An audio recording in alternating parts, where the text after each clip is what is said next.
Well, hello there. Welcome to my cozy little cabin. Feel free to make yourself at home. Yeah, I know it's a bit empty. Most of the space in here was kind of taken up by this giant TV that I got to diegetically display background footage and visuals, so, sorry about that. You'll just have to make do. Anyways, since you're here, I suppose you'd like to hear me yap away about game design stuff I think is cool, so let's get started with that, shall we? As you might have been able to tell from the fact that I spent like an hour or so learning how to make Celeste maps just to create this silly little intro for my video, I love this game. And like, can you blame me? Celeste is an absolutely brilliant artistic experience about struggling with anxiety, depression, and gender dysphoria, as well as being an extremely satisfying game to actually play, with super in-depth movement mechanics and really well thought out level design. As a lot of people know, it has easily cemented itself as a masterpiece. But like, come on. You probably don't need me to introduce Celeste to you beyond that. It's one of the most well-known indie games after all. I'm willing to bet that the overwhelming majority of people who managed to stumble upon little old me have definitely at least already heard about Celeste, and or played it themselves. So, while I could easily gush all about Celeste and its downright brilliant game design for hours and hours, and while you probably would enjoy that, I feel like there are already more than enough videos all about how cool Celeste is, that already cover basically all of what I would want to say about it. Essentially, you've seen that video before, I've seen that video before, and so I'm not quite as inspired to talk about it for you. What I am inspired to talk about, however, is a considerably more niche side of the game's community. I want to delve into the realm of modded Celeste. More specifically, as the title and thumbnail of this video suggests, I really want to tell you all about a particular passion project that the modded Celeste community put an absurd amount of love into. And I'm of course talking about the Strawberry Jam Collab. Also, even though I'm not, like, talking about the base game itself, spoiler warning for Celeste. I will be picking out examples of things from different areas of the base game for the sake of comparison and analysis. And, like, also, spoiler warning for Strawberry Jam, obviously. Okay, where do I even start with introducing the Strawberry Jam Collab? It is the most ambitious, insane, cool, bonkers fan-made passion project I have ever seen for a video game. Yes, that sentence was made of mostly adjectives, but I don't care, it needs all of them. It is a gargantuan collaborative effort that had hundreds of people contribute to it. It has 116 levels. 116! The OST for this mod is over 8 hours! Like, I really need to stress to you how insane that is. That's longer than the Dementia album! It's got custom art assets, custom mechanics, it's just... The scale of this project is positively extraordinary.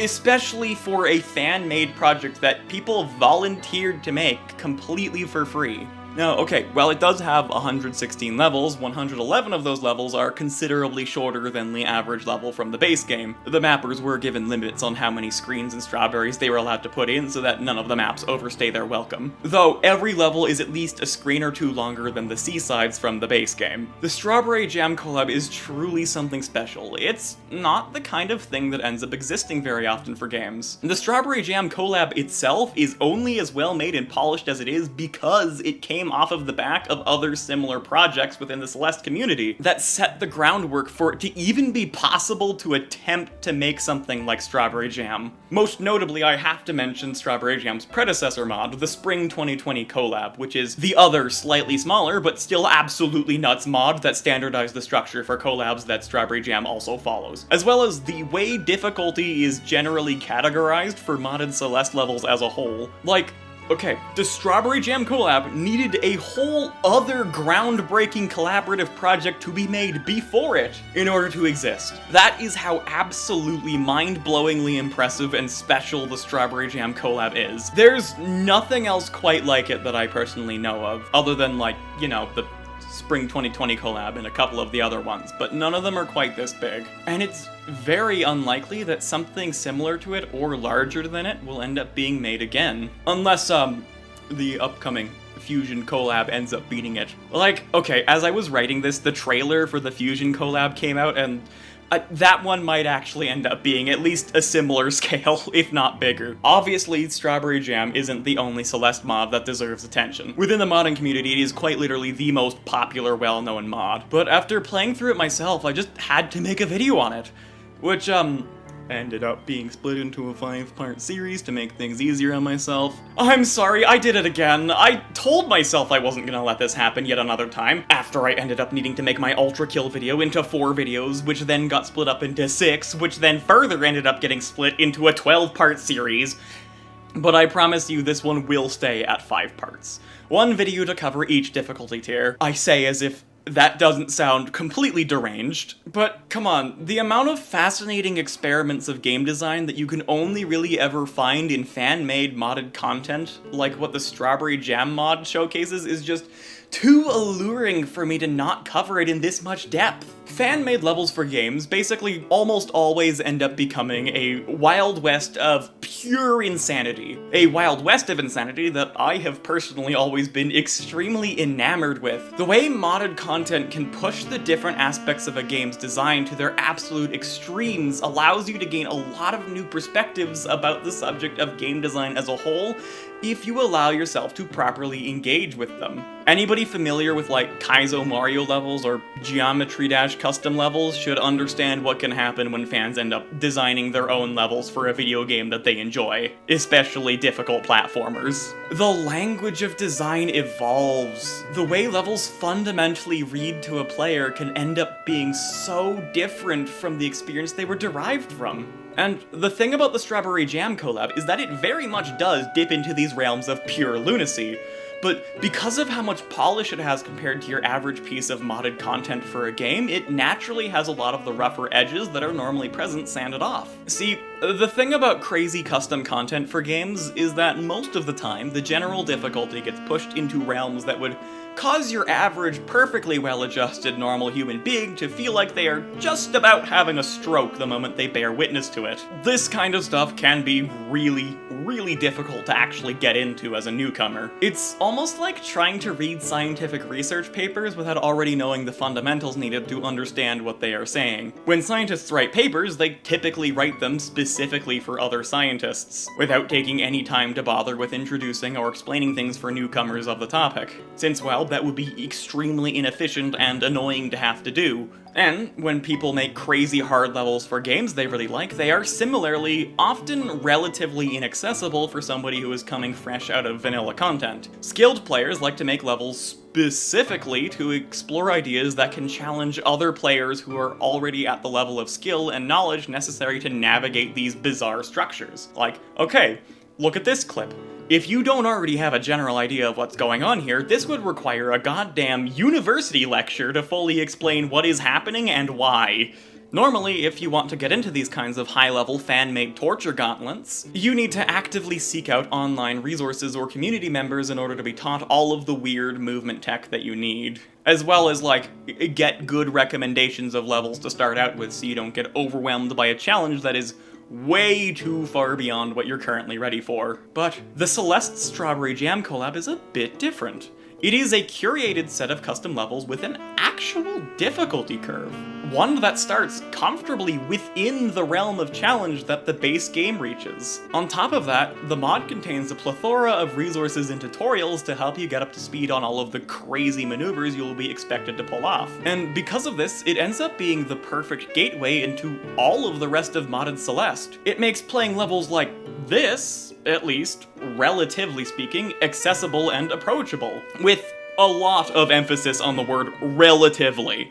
As approachable as it is, it's still a daunting climb to make. An extremely rewarding climb, mind you, but one that will still take dedication and time in order to see it all the way through. And well, that's what this video series is about. I'm gonna talk about all of it. The journey of scaling this metaphorical mountain absolutely captivated me. My perspective on game design itself shifted and evolved as I played through this mod to its very end. The feeling I had of sitting atop the final challenge after hours and hours and hours of trial and error and death and struggle and frustration was a more intense sensation of satisfaction than anything I have personally experienced in a video game before. Pushing myself to get through the Strawberry Jam Collab genuinely, personally made me a more functional human being. But in order to get to that, we need to start at the very, very beginning of this treacherous climb.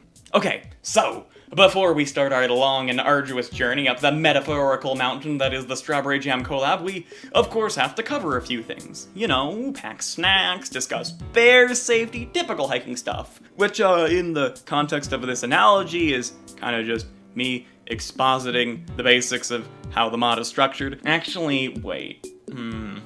This would probably fit better as being, the pre-hike research, you know?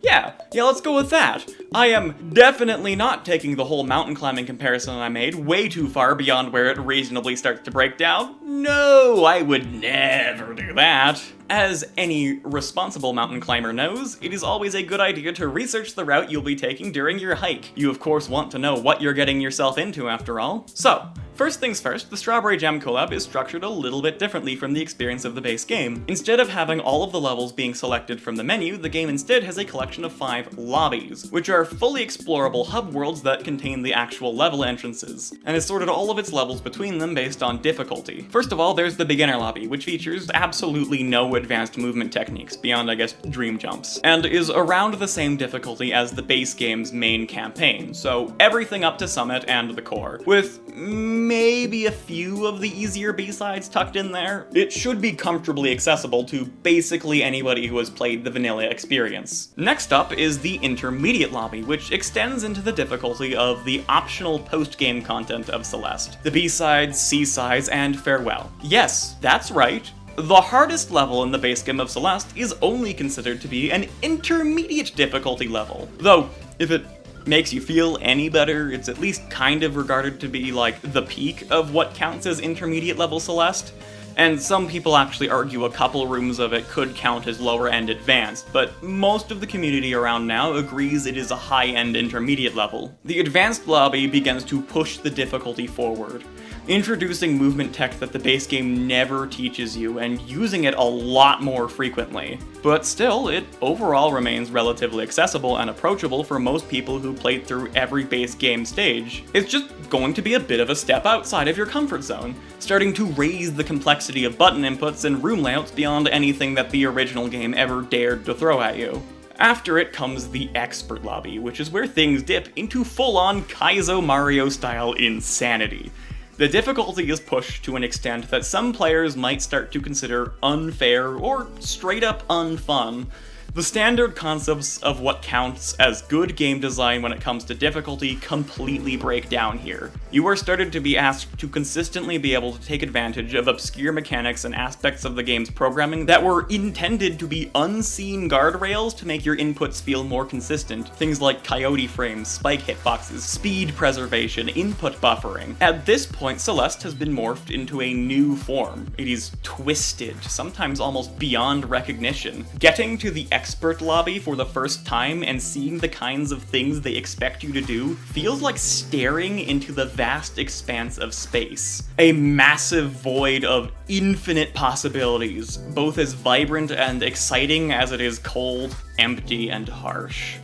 All of this, and there is still an entire difficulty tier that comes after it! I spent more time on the Grandmaster lobby than I typically spend playing through any other video game I have ever experienced. Just for some reference, playing through the game Expedition 33, which is decently long, it's a chunky experience, took me around 60 hours. The Grandmaster lobby took me nearly 200. Most of my entire playtime of Celeste as a whole is just from the Strawberry Jam Grandmaster lobby. The Grandmaster Lobby has single-handedly ruined my perception of difficulty, as well as how long it is reasonable to be stuck on a single challenge in a video game.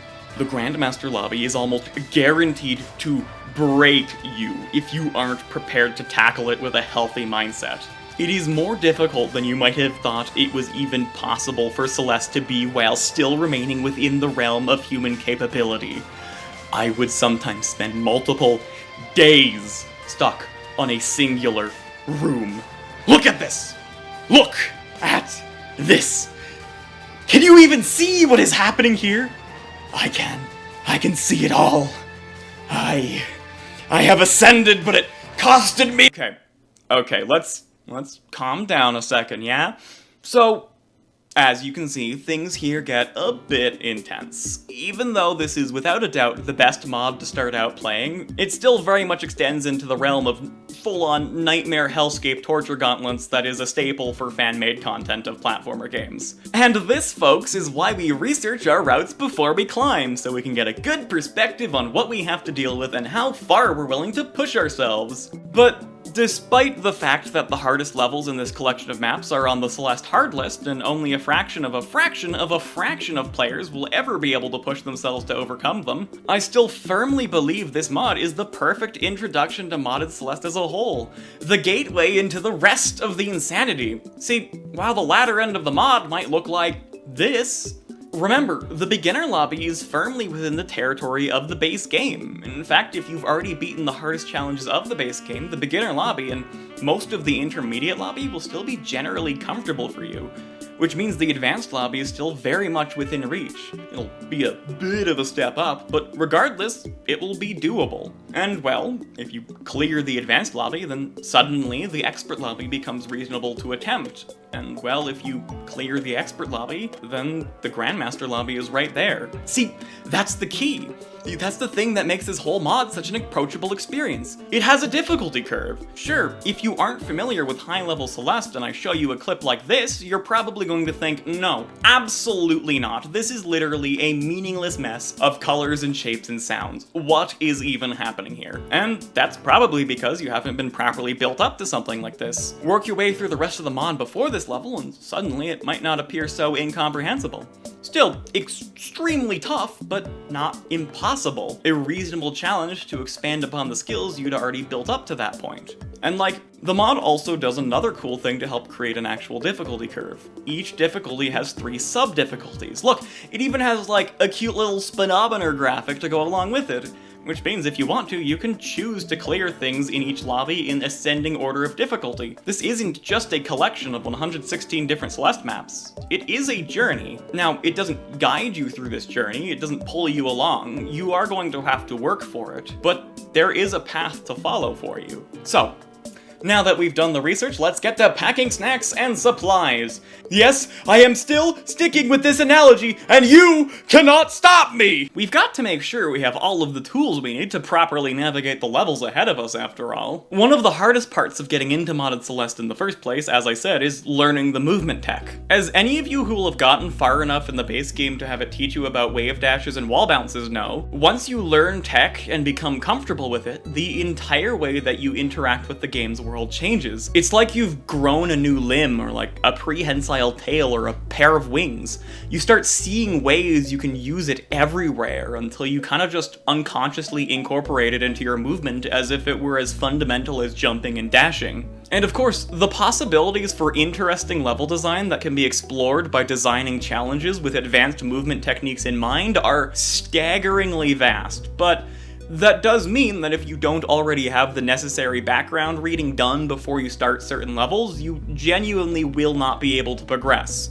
Not because you aren't skilled enough, or because you are incapable of becoming skilled enough, but because you simply just don't have any way of knowing how to engage with the level in the way the designer was intending. Knowing advanced movement tech fundamentally changes the way that different elements of levels can be interacted with. Take an ice wall like this one, for example. The ice is far too slippery for you to climb, and so this is an entirely unpassable obstacle. No matter how good you are at timing your jumps and dashes, you will will never be able to overcome this simple ice wall. Unless, of course, you know how to neutral jump, a technique that allows you to vertically scale walls without climbing them and thus without using any stamina. Just knowing that neutral jumping exists completely transforms this impossible barrier into something that can potentially be interacted with. Not only that, but this is now just a relatively trivial sequence of a singular movement. Regardless of the skill of the player going into this scenario, if they do not know how to neutral jump, they just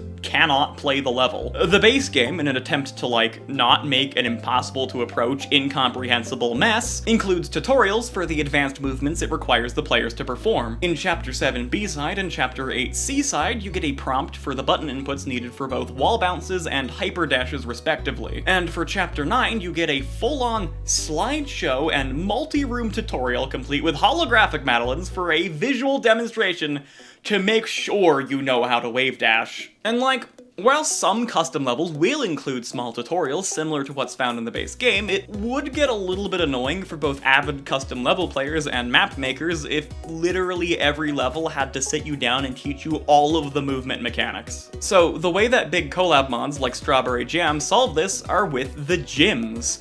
Though, not every collab features one, which is unfortunate because I would argue that the gyms are easily the most important parts of the entire mod. The gyms are dedicated little levels to explain and allow players to practice all of the necessary movement tech that they will be expected to know going into every single level of the collab. And every lobby has its own gym to introduce all of the relevant movement tech needed to comfortably navigate the levels contained within. While this feature isn't unique to Strawberry Jam, the gym featured in the Strawberry Jam collab is easily the most in-depth one. Usually all you get is a singular sign explaining things and one area that lets you practice it. The Strawberry Jam expands things and gives each new movement technique it introduces to you multiple sections so it can explain different aspects and quirks of the mechanic, which both gives players more places to practice and get the hang of each new maneuver they are introduced to, which helps a lot to give players who need it more of an in-depth explanation on some of the nuances on these more esoteric mechanics. Most of the gym segments even conclude with an extended mini platforming challenge centered around that specific tech to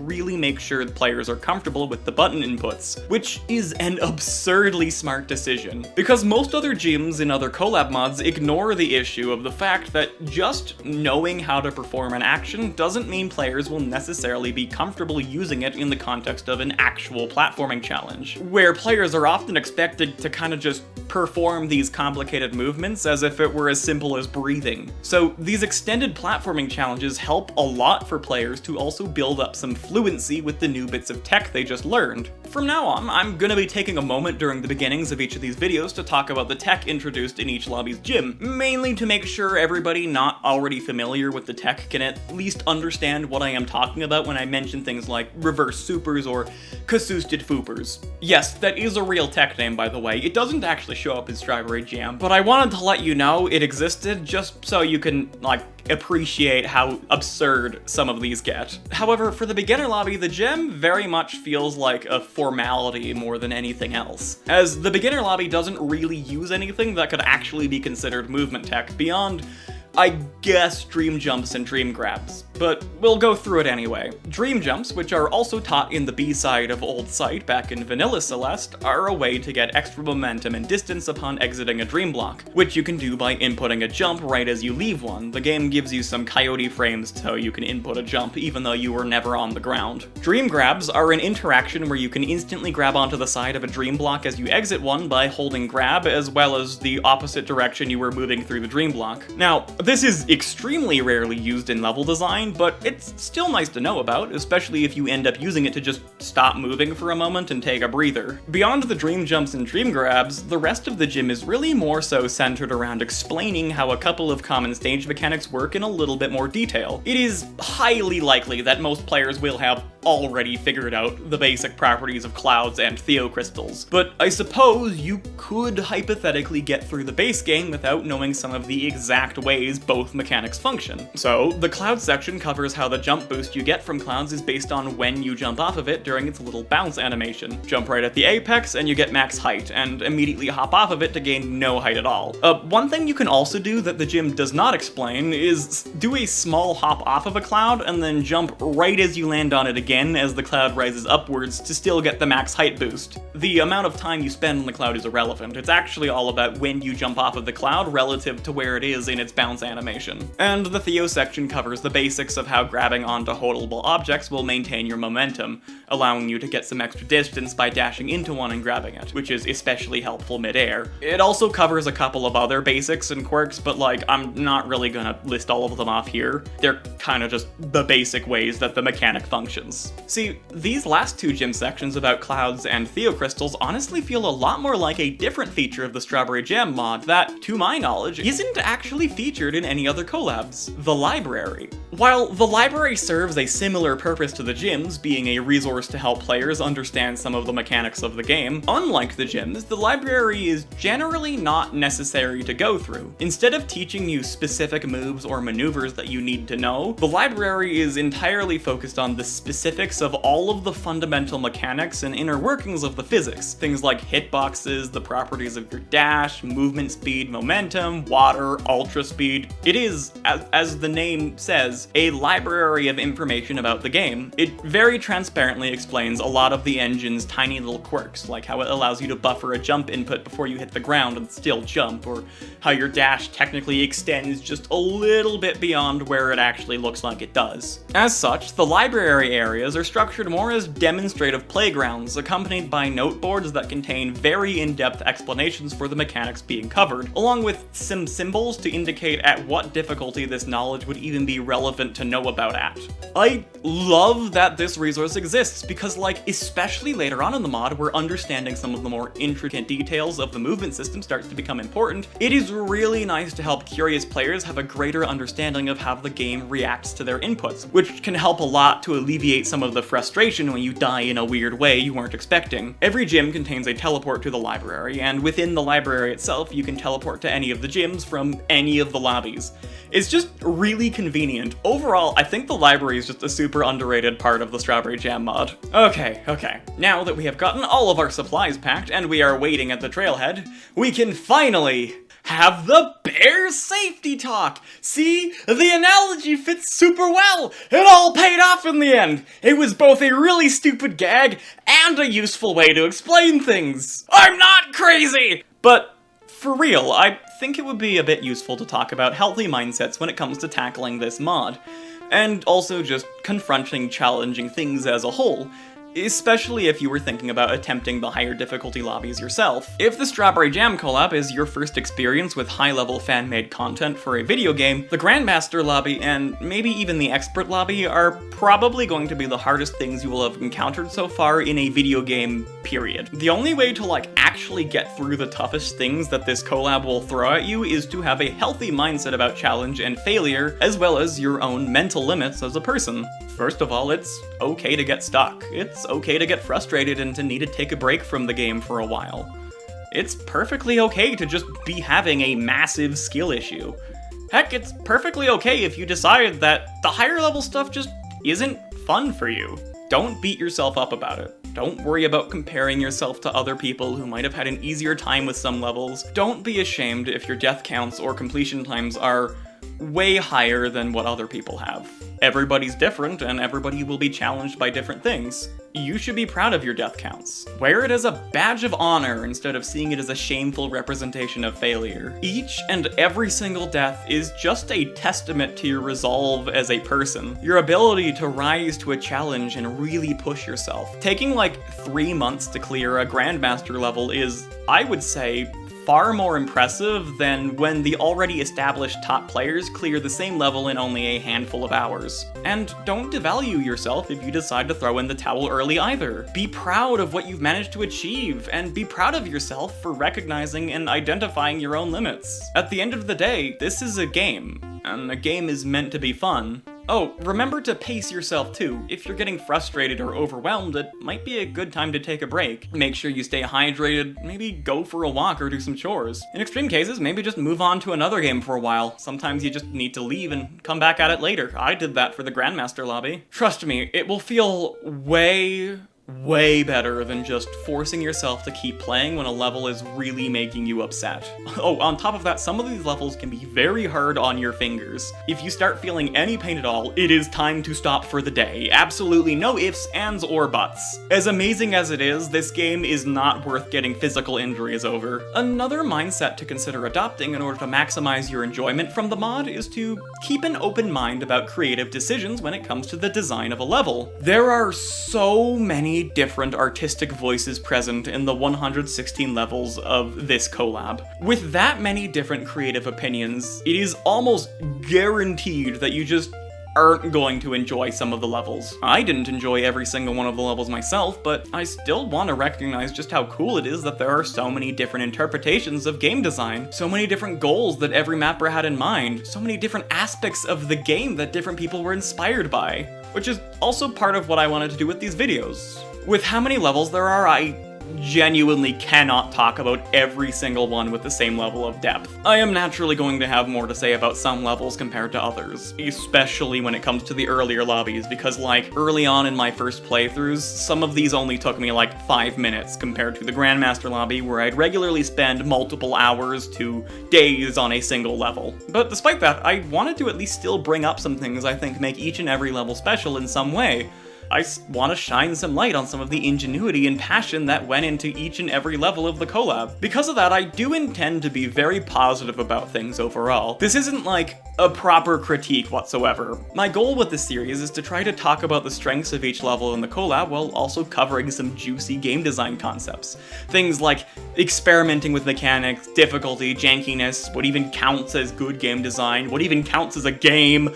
I have a lot to talk about. Oh, one more thing, just some extra friendly advice for anybody who decides to try out the mod themselves, and especially for people who plan to attempt the Expert and Grandmaster lobbies. I highly recommend you turn off screen shake if you haven't already. It's technically not necessary to do so, but it makes things ever so slightly easier to look at, which it goes a long way when you're looking at things like this. Also, consider getting the stamina bar mod. Some of the levels require much more precise usage of the stamina mechanic compared to the base game, which can be a little bit awkward to try and approach in the context of higher level gameplay when you need to keep track of a value that is normally mostly invisible to the player. A few Grandmaster levels require you to perform something called an overclock, and I won't explain what that actually is right now, but it's almost impossible to tell if you did one correctly unless you can actually see the stamina bar yourself. So having a stamina bar can make learning how to do those far less painful. Finally, if you play on keyboard like I do, unless you have a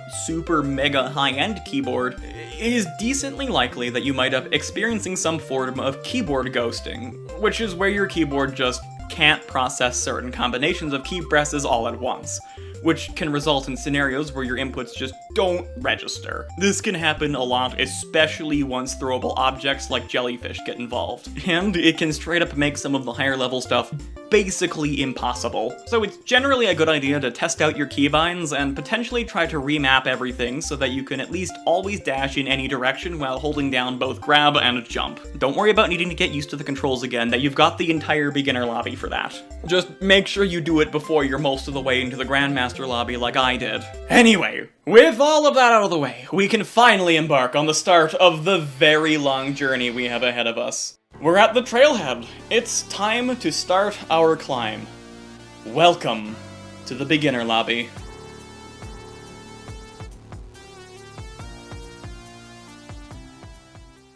Starting us off, I kinda have to mention 3 levels all at once here because I have sort of similar things to talk about regarding all of them. The levels are Azure Caverns by Cellular Automaton, Loopy Lagoon by Coffee, and Forest Path by Asterisk. You see, these 3 levels ended up carrying extremely unique burdens, arguably making them the most important levels in the entire collab. These 3 levels effectively serve as the proper introduction to Strawberry Jam, and by extension, since this is usually people's first Celeste mod, the entirety of modded Celeste. These 3 levels are the shallow end of the pool, the first impression. These 3 levels will single-handedly, or triple-handedly, end up setting the expectations for everything that follows. Now, whether or not they were designed with this role in mind, I'm not quite sure, but regardless, these levels pull it off masterfully. See, the reason this particular burden is placed on these 3 levels has to do with a couple of different factors. Firstly, they are all green-rated beginner maps, so they show up at the very top of the list of levels in the journal for the lobby. As such, anybody who's trying to do their best to play every level in the order of approximate ascending difficulty is going to be directed to these 3 levels first.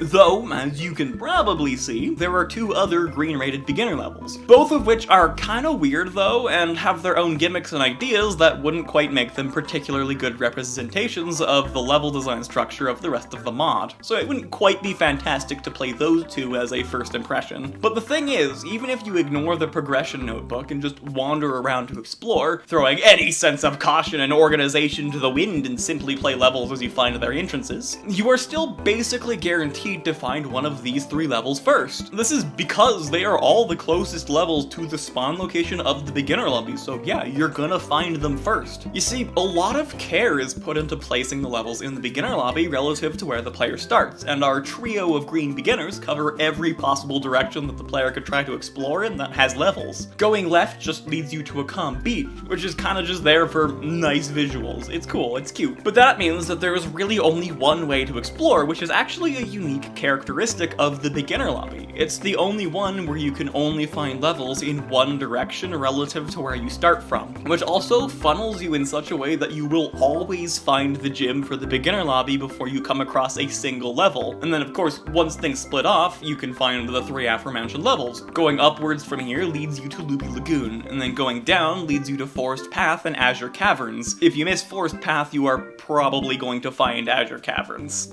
After that point, you can start finding the other levels, and on average, the weirder or more difficult the level it is, the further away it will be from the start of the lobby. Those other 2 green beginner levels I mentioned are placed here and here, in case you were wondering. I really wanted to talk about this specifically for a bit, because not every lobby puts quite as much care into positioning all of their levels. Now, each one puts some effort into making sure you find at least a green or yellow rated level before a red one, but like, it's not unreasonable to find Call of the Void as your very first advanced level, and oh boy, that is quite the advanced level to potentially start with. But in general, they kind of all follow the pattern of red levels are further out from the start, and green and yellow levels are closer to the starting location. Now, let's actually talk about some levels. I'm gonna be starting off with Azure Caverns and Loopy Lagoon, because Forest Path has a slightly different structure to it, so it needs to be covered a little bit on its own. The trick to how Loopy Lagoon and Azure Caverns are able to serve the function of being the potential literal gateway into all of Mod and Celeste is that while they both feature custom stage mechanics, they are designed from a gameplay perspective identically to how a typical level in the base game is structured. They introduce a mechanic in a super simple way, add some danger, ramp up the complexity, and eventually evolve the concept potentially beyond its basic functionality. It's a foolproof mechanic introduction strategy. This stuff is like literally level design 101, but Loopy Lagoon and Azure Caverns work extra well as introduction stages here also because of how their respective custom mechanics that they feature are effectively actually just modified or altered versions of things that were already present in the base game. Azure Caverns makes use of modified versions of the traffic blocks found in Chapter 1 of Vanilla Celeste, which I will henceforth be referring to as zippers, both because that is the name most mappers refer to them by, and it's also just easier to say zippers compared to traffic blocks. Now, with these particular zippers, just touching them isn't enough to get them to activate. In order to do that, you gotta slam your face into them with a dash, much like how you need to go about activating Kevin blocks, which, of course, ever so slightly alters the way that you need to interact with them compared to their vanilla counterparts. While you can activate them from any angle now, you need to use up a dash in order to do so, though the level gives you a second dash to play with in order to make this a little bit simpler. Another difference with this version of the zippers that will become very common amongst custom versions of different mechanics going forward, to the point that you are going to get tired of hearing me mention it, is that their positions do not reset after activation, instead remaining at the other side of the zipper track until they are reactivated. And so, Azure Caverns is able to both feel new and exciting, while also being very familiar to people who have played Celeste, which, like, I sure hope you've actually played through Celeste before leaping straight into modded content. It would be, like, really weird if you didn't do that and just went straight for Strawberry Jam. Like, what are you What are you playing Strawberry Jam for if you weren't excited by the base game? Anyway, Loopy Lagoon, on the other hand, at first glance appears to have an entirely unique mechanic with its legally distinct breakfast cereal blocks.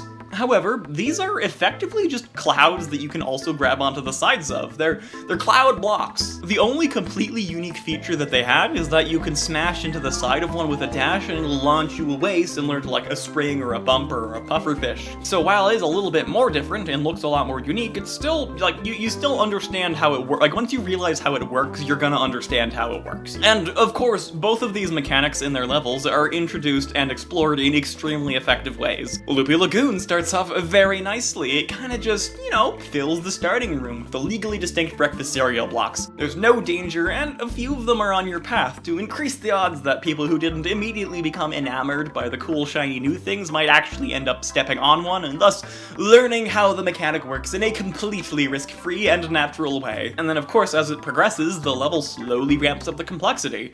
Things get more acrobatic, you have to grab onto the sides of the blocks. There's even a berry where you have to like sneak under one during its animation. It's very cool. Now, Azure Caverns, on the other hand, takes a slightly more aggressive approach, putting you in a blatant learn-or-die situation where you kinda just need to eventually learn the mechanic in order to progress, figure out that you need to dash into the zipper blocks to activate them, or burn to death in the boiling water! Unless you, cheese it by buffering jumps off of the boiling water to avoid death, but like, if you're skilled enough to even know to attempt something like that, you're probably going to be fine if you miss out on this tutorialization moment. But looking at both of these levels, this is the exact way that a lot of things are introduced in Celeste. Traffic blocks, dust bunnies, the moving blocks, the dash blocks.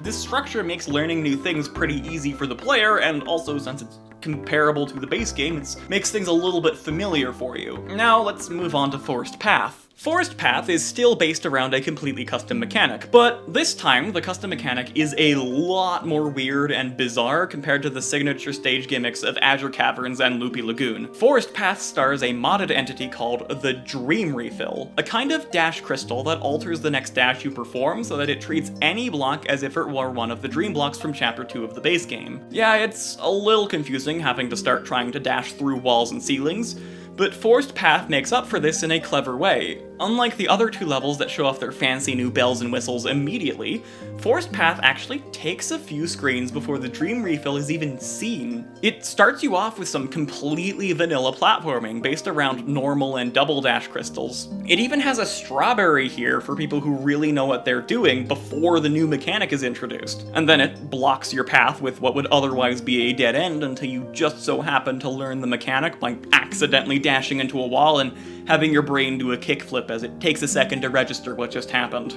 But even after this introduction, the level still uses the Dream Refills pretty sparingly. It's implemented more so as a novelty instead of an actual mechanic, with setups where you kinda just play a normal Celeste screen, except you get to dash through the walls occasionally. But then, it slowly starts to integrate the Dream Refill into more and more aspects of the level design as players become accustomed to this weird new concept. Until finally, the platforming challenges completely revolve around the Dream Refill and the ways it can shake things up, having you carefully consider the walls of the room in order to determine the best method and time to use the Dream Refills you're given. It even has a secret alternate route through the level that nets you a few strawberries for players that really get the hang of this. It's still a similar philosophy of introducing the mechanic in a simple way and then ramping up the complexity, but this time taking a lot more care to make sure you really understand things before it actually makes you use your brain. And so, as we can see, this little trio of levels effectively serves as an adequate gateway into the rest of modded Celeste.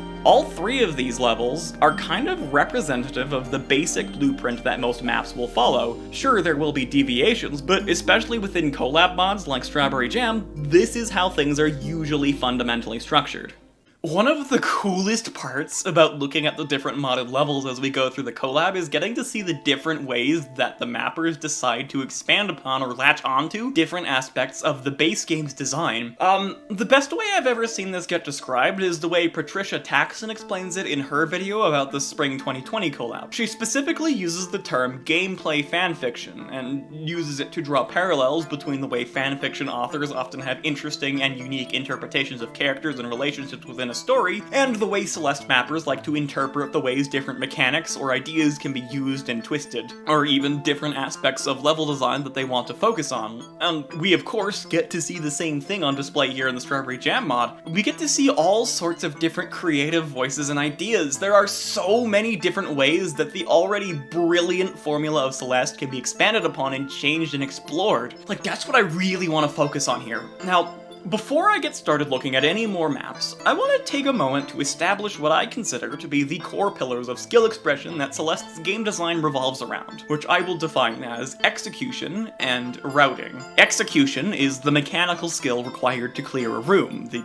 physical button inputs, how precise the timings are. And routing is the understanding of the game's mechanics that is necessary in order to determine your path forward. It's looking at a room and going, yeah, I need to do these things here, and this way to go through the room. Now, obviously this is kind of a bit of an oversimplification, or an overcomplication depending on how you're viewing it, but we'll get to that. However, for the purposes of what I'm talking about here, categorizing Celeste gameplay into these two pillars is going to help us see a lot of cool patterns, as well as make it easier to understand creative decisions that might otherwise seem like they don't really fit Celeste as a game. Now, this philosophy of design can be pretty easily seen throughout the base game of Celeste, and the skill curve is based around testing and expanding upon both elements. In the very first chapter, both the routing and execution side of things are extremely simple. The path forward is extremely obvious, and well, it's trivially simple to navigate. See, just look at the very first room of the game. This is the first thing you're expected to do after the prologue, and the room is extremely short, so, like, you don't have to do a lot between where you start and the next checkpoint, and the room's pretty open, so you can easily approach it in a multitude of different manners. Another thing to note is that there is a lot of safe floor space, so you have lots of easy opportunities to both get your dash back, as well as take a break and consider your next move as much as you want. I really hope you don't actually need to stop and think and let your fingers rest in the literal first room of the entire game. You might not have a great time with the rest of the game if this is too much for you, but, you know, you do you. You see, the other thing about the room is it does not use any complicated mechanics or entities to shake things up. Makes sense, it's the first room of the game. This room is exclusively a battle between you and the ground. It's an easy room to route because of this, and an easy room to execute. Overall, the room is laughably trivial because of these things, which is of course a good thing because, well, it's the first room of the first level of the game. I'd sure hope it's trivial. That's like kind of the point of it. Now, as the game progresses, we can very easily see how these things can get amplified and expanded upon to require more from the player in terms of both routing and execution. As an example, for the sake of comparison, let's say, I don't know, the final screen of Farewell. Because what better way to explain my point than by comparing the two literal most extreme edge case scenarios? Farewell Squared has no floor! There's nowhere safe to stand! So once you start, you have to keep going without a break until the screen terminates. On top of this, the screen is nearly 2 minutes long! So it's basically a Geometry Dash level at that point. It features a very wide array of different elements and stage mechanics to add complexity to the gameplay. It's a fittingly thorough test of the player's understanding of the mechanics for being, you know, the last room in the entire game. As we can see, it's both much more difficult to route and much more difficult to execute compared to, you know, the first room of the game. Alright, now that's really cute and all, look at me go, being all pedantic.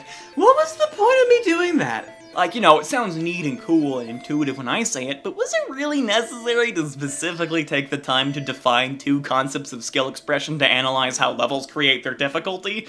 Like, here, the first room of the game has floor and is simple and short, therefore it's easy, and the last room of the game has no floor and lots going on and it's super long, therefore it's hard. No need to define these specific concepts of routing and execution because they're both kind of raised at the same time. It's a bit redundant. We can always tell exactly how difficult a level is based on just looking at the structure. Good point. However, counterpoint, this room from the custom map Mauve is only a few seconds long. There's like no spikes, lots of safe places to stand, and there are no weird mechanics or stage gimmicks to shake things up. So it's gonna be like really easy, right? No! This is multiple orders of magnitude harder than anything in the base game and most of the Strawberry Jam Collab.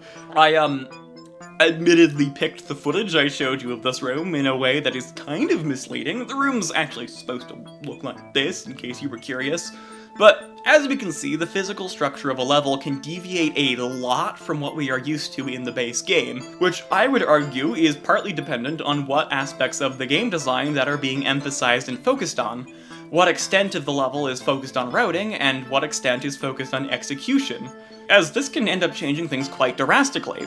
You see, some levels are nearly entirely routing focused, having the execution being relatively simple, but the layouts of the rooms themselves are complicated and open-ended. The path forward might not be immediately clear, you have to come up with an esoteric sequence of movements to get through it, whereas other levels will practically tell you every single input you need to make.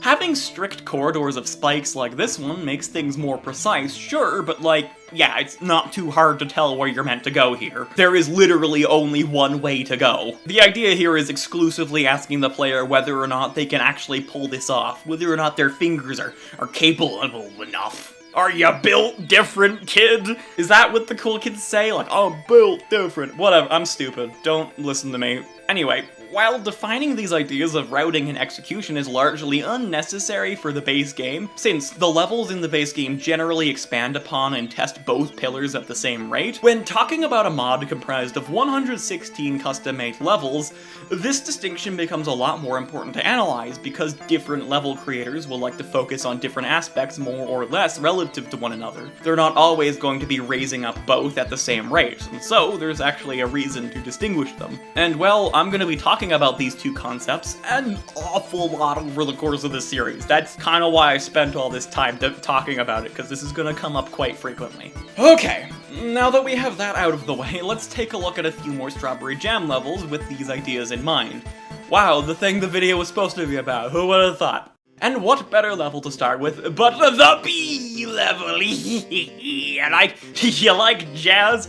I don't know why, I just find the fact that it's B themed really fun. Anyway, similar to the other levels I've talked about so far, Tree Hive by Skeleton and Earthwise makes use of modded mechanics that are primarily reimagined versions of already existing base game entities. The honey blocks are basically dream blocks, except you bounce off of walls instead of dying and move through them slower. These zipper blocks both don't automatically reset their positions and are all connected based on the color of their tracks. So activating a zipper block of a certain color will activate all other zippers in the room of the same color. You keep this mechanic in mind, it's gonna come up quite frequently. A lot of people like this one, and to be fair, it's a really cool mechanic. Anyway, I'm getting sidetracked again. God, this video is too long. Now, the way that these two stage elements interact with each other is inherently a bit more puzzle-like. You see, the toggle ability of the zipper blocks means you in general need to be a lot more careful about when you activate them, since doing so will physically change the structure of the room until you manually reactivate the zipper blocks yourself. If you accidentally activate one too early, it's not coming back to you, it's just kind of gone, it's over at the other part. Good luck, bozo! And of course, having multiple different color groups of color-connected zipper blocks means that there are a higher number of permutations that the layout of the room can take at any given time, so you really need to put a lot of extra consideration on when exactly you activate a zipper block. Doing so will affect the path you need to take later on in the room, and if you activate the different colors of zipper blocks in the wrong order, well, you're gonna be kinda hooped. Combined with this, the bouncing of the honey blocks inherently allows for the designers to set up scenarios where you need to put a lot more thought into how you interact with them, since you need to more carefully consider the angle you enter them at because of how being able to bounce off of walls and redirect your path within the honey block adds an extra layer of chaos that must be accounted for. If you don't do it right, you're gonna bounce off of a bunch of walls and potentially end up in the complete wrong place. I didn't want to go here. Where am I going? Please help! The level inherently uses these two mechanics to lean just a bit more towards the routing side of things. One of the strawberries even adds in non-resetting dash blocks in order to fittingly raise the complexity of determining your path during this optional side challenge. It has both the color-connected zipper blocks and these dash blocks and the honey blocks, so hey, 3 different things that interact with each other. Troposphere by Ellipse, on the other hand, chooses to focus almost entirely on execution without requiring very much routing at all, which actually ends up making it almost look like it really doesn't belong in the beginner lobby upon first glance, since as you can see, the structure of the screens resemble what we would normally consider a very difficult room. You know, there's no floors, there's no walls, lots of spikes, you don't have any time to stop and breathe once you start moving, but the thing is, this is basically entirely balanced out by the fact that Troposphere requires next to no thinking at all when it comes to determining where you need to go. Sure, the rooms loop around on themselves at times, but the path you need to take is usually still pretty straightforward, and there are often more than enough dash crystals, meaning you really never have to consider dash management at all, beyond just, you know, not dashing into spikes. It's almost effortless to navigate it. All you need to do is to be able to consistently keep moving and react to the changes in the direction on the fly. Do that and you're good to go. The level kind of focuses in on whether or not you're able to get yourself into a sort of flow state, where you kind of just relax, listen to the music, and let your brain press the buttons, and, you know, release the funny chemicals as you hear all the fun sounds of the dashing and the dream blocks. It's a feeling that Celeste is actually pretty well known for too. It's just not usually isolated like this level does it, which is really cool that it isolates that feeling of flow within a beginner stage. See what I mean when I say calling this stuff gameplay fanfiction the way Patricia Taxon does in her video is super fitting? Like, we can already see the ways that different designers can latch onto very different aspects of gameplay and styles of said gameplay to make two very, very different experiences. While Treehive and Troposphere both still technically adhere to the basic blueprint of Celeste level design that we've seen, they branch out in vastly different directions. We get to see how the kind of gameplay experience that each developer was inspired to create is born from a unique interpretation of the fundamentals of the design of Celeste. Anyway, right, so you know how I took a bunch of time to like establish a really simple to explain and intuitive way to understand Celeste level design by breaking everything up into just two categories? Well, I mostly stand by that concept, but I'm gonna have to immediately talk about a couple levels that kinda don't 100% fit that line of thinking. Or, well, at the very least, they can be used to demonstrate how things are a bit more complicated than just categorizing an entire level based on how much it's focused on routing and execution. It's a little bit more complex than just two sliders, which I shouldn't come as a surprise. It was kinda just like my nice little video essay person way to explain it in a simple way, and like, whoa, I'm so smart. But anyway, first of all for this, we have Rose Garden by Quinnigan, which should make the fanfiction comparison seem even more appropriate, as this feels like a very literal version of the concept of playable Celeste fanfiction. Rose Garden is just Gusty Garden Galaxy from Super Mario Galaxy, but like as a Celeste level. The music sounds near identical, like listen to it, and man, I was not expecting to be hit right in the nostalgia testicles, because Super Mario Galaxy was one of my favorite games when I was young. I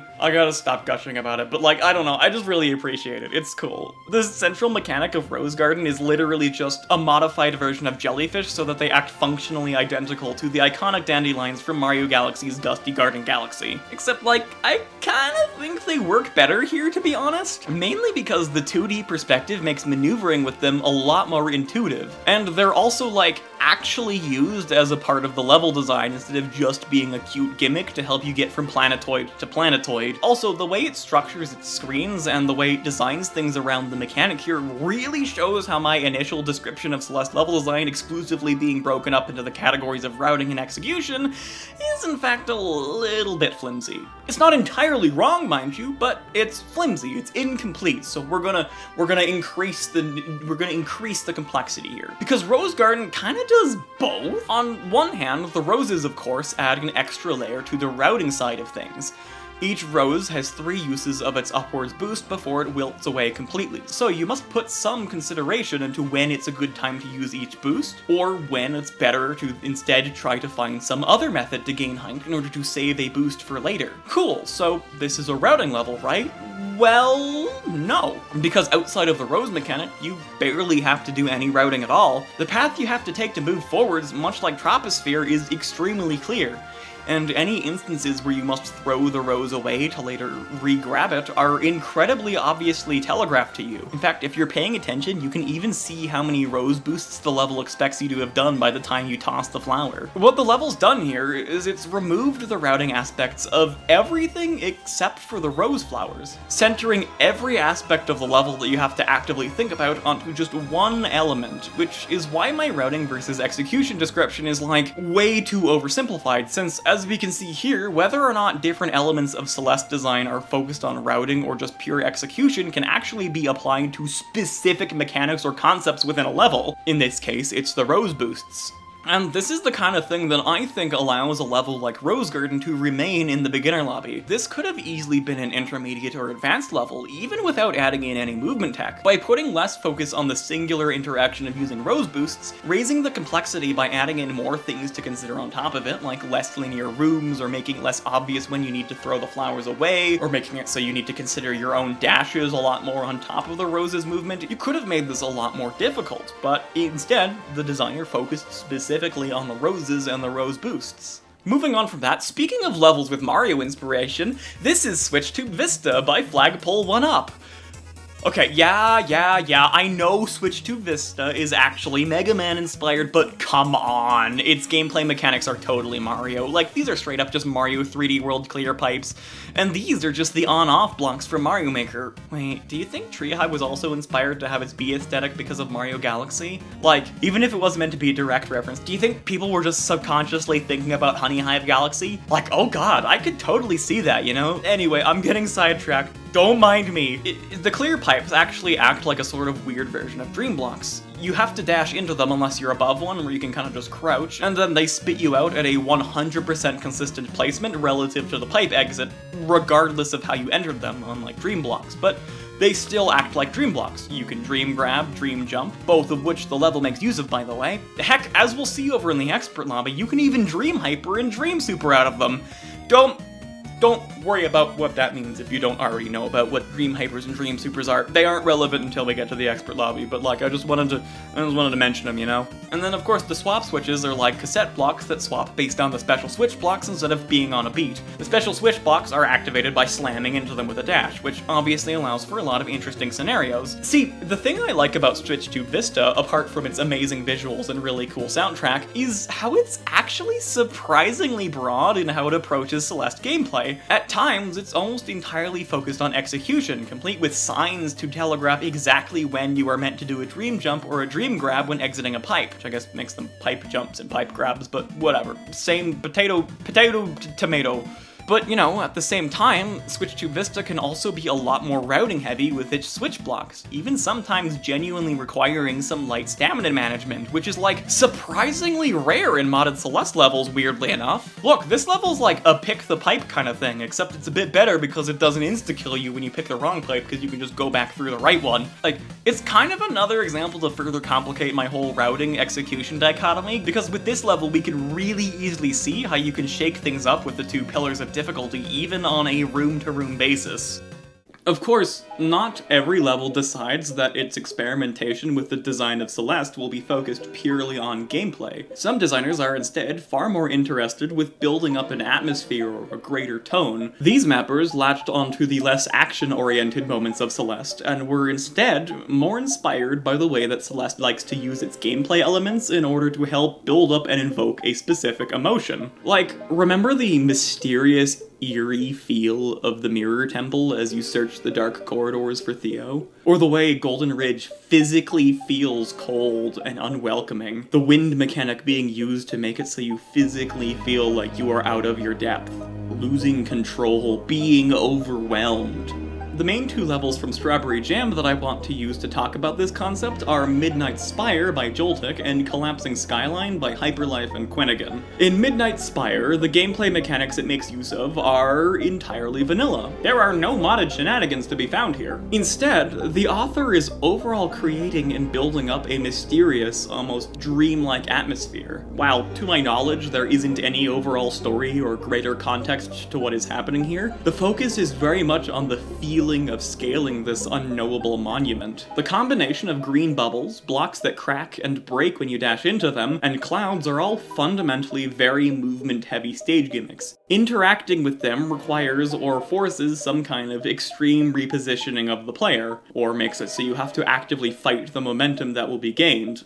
Green bubbles basically force a dash, cloud blocks are cloud blocks, and the blocks that break when you dash into them will cause you to fly upwards just a little bit when you dash into them. All of this is combined with some of the narrowest passageways of spikes that you can find in the beginner lobby, and it crafts a very interesting feeling. Most of the time, you have to actively try to counteract or stifle the movement that the elements of the level give you, or be very careful about what kind of movement will occur when you interact with them. You really have to watch your step in order to avoid meeting your demise. It forces a level of caution. There are a lot of times where you have to consciously not be pressing your movement keys so that you don't accidentally have too much momentum from like a dash bubble or something. It all builds up this feeling of anxiously exploring some ancient monolith that is beyond your understanding. The use of floating blocks like the ones from Farewell are also used around the tower, which help give it a sort of paranormal or magical feel. Maybe it's a dream. Maybe this is some unknowable structure beyond comprehension. Very intriguing. It's just, I really like the way it all comes together, even if the gameplay itself in isolation isn't really that interesting, since it kinda is just some of the mechanics from Chapter 4 of base game Celeste in tight spike-covered passages, but I think the real strength of Midnight Spire is its overall feeling of uncertainty. Not quite dread, uncertainty, mystery, cautious intrigue, which I think is really cool. Collapsing Skyline very much tries to achieve a similar thing, though this time with sprinkles of a larger narrative at play. An apocalypse that you only get to see a small glimpse of. You are exploring the desolate aftermath of something. I'm honestly not sure what exactly, but that is thankfully not important for what I want to talk about or for the level itself. In fact, I think that's to its benefit that it's left a mystery. As you traverse the crumbling remnants of a bustling metropolis, things begin to slowly turn more sinister. You can find corpses laying around, strange symbols painted in red decorate the streets and some of the walls of the buildings, eventually culminating in what appears to be blood rain at the very final room of the level. You can't be quite sure what transpired here, but notes you can find if you explore enough confirm that something definitely did happen. And you are left to just speculate. Your imagination is left to run wild with the possibilities. The level really makes sure you're taking your time too. The main mechanic it centers around is the dash blocks from the Mirror Temple, except here the way they're used is mostly as obstructions, often blocking your path forward, requiring you to activate them to move them out of your way, which then causes the next one to move into your way, so then you have to wait for them to retract to their original locations in order to progress further. And because of this, I can see why people might not like this level very much. The result of the way that the mechanics are used is that the gameplay is extremely slow-paced, which, yeah, that is kinda annoying, but I do want to appreciate the way it feels like it's meant to try to get you to stop for a moment and take in the surroundings, and potentially start noticing small details. It very much wants you to explore and reflect on the area and start pondering the larger situation. The way it structures its gameplay makes it honestly almost barely resemble a platforming challenge, which is an interesting choice, and I think it's extremely cool. And I love that we get to see levels that try to focus on the way Celeste uses its level design to invoke feelings and emotions instead of just the possibilities for interesting gameplay setups. As we look at more and more levels, we're going to start seeing more and more bizarre experimentations with the basic identity of Celeste. In game design, one of the more fascinating concepts is how placing restrictions on the player and removing things that they can do can actually create interesting gameplay. Games, I would argue, are primarily defined by their rules, after all, and all of the levels we have taken a look at so far have kept the fundamental rule set of Celeste intact. Its core platforming mechanics of dashing, jumping, and climbing with a stamina bar, but sometimes mappers like to try to see what happens when they remove aspects of, or tweak the basic physics of the game, reinterpreting the fundamental building blocks just to see what would happen. And this is the kind of thing I want to focus on when talking about the next batch of levels. Over the City by Coop Critic is one of many modded levels to ask the question of what happens when you remove Celeste's staple mechanic, the dash. Now, okay, for those of you who are not quite as familiar with the sheer genius of the Celeste modding community, you might immediately think that this is an utterly terrible idea, and you aren't wrong. If Celeste as a whole were to have completely removed its dash, then the game would be significantly worse for it. However, in the context of modded levels, having a genre of Celeste maps that revolve around giving the climbing and air control mechanics of the game more time in the spotlight is actually a really interesting concept. Playing dashless Celeste for the first time feels like you're stretching new muscles, or at least relying on ones you don't have to use as frequently. Without your most powerful aerial repositioning tool, you must be much more careful about each and every jump. While Celeste does have extremely versatile mid-air control, it is still a much more continuous movement compared to the abrupt change in trajectory and position that the dash provides. On top of that, without the extra potential vertical mobility from a dash, stamina management becomes a lot more prominent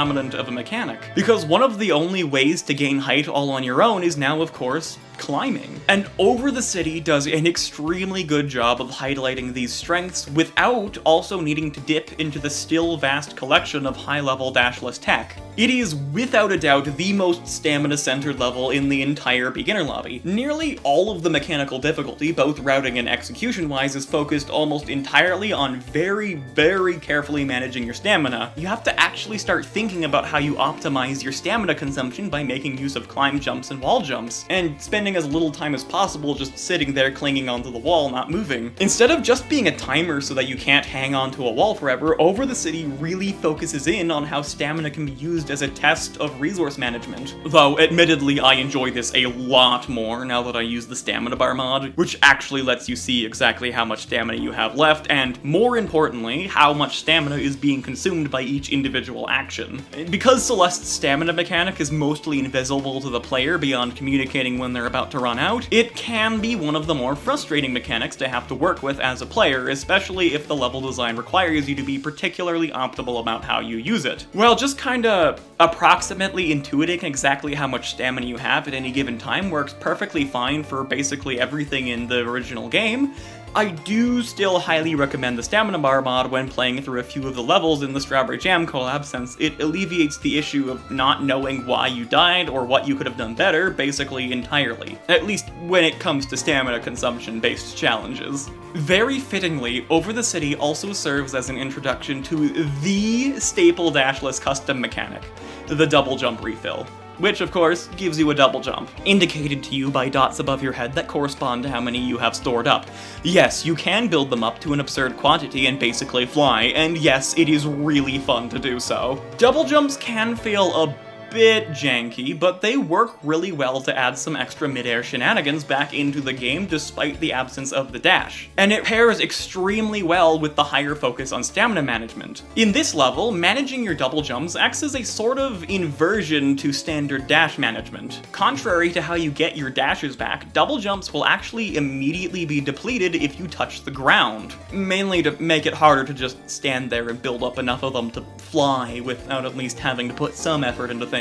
Over the City pairs this extremely well with the stamina management elements I was just telling you about, because you now have to consider avoiding the ground in some areas in order to keep your double jumps, at the trade-off of requiring you to better optimize your stamina consumption. There's a really interesting back and forth between deciding whether or not you need to use your double jumps to save stamina, or whether or not you need to use up a lot of extra stamina so you can save your double jumps. Really, the only issue with this level is that it becomes a bit harder to appreciate its design if you go into it already knowing higher level dashless tech like neutral jumps and overclocks, which both completely trivialize stamina management in the game unless the designer of a level specifically creates scenarios with the fact that players can potentially scale vertical walls infinitely in mind. Typically, level designers will disable neutral jumps entirely when it might break the intended experience. However, this is not the case in Over the City for some reason. So like, if you are going into the level as a player who is already experienced with things like neutral jumps, you do unfortunately kinda have to just force yourself to not perform them in order to get the most out of the level. Despite this, it's still a really well-made level.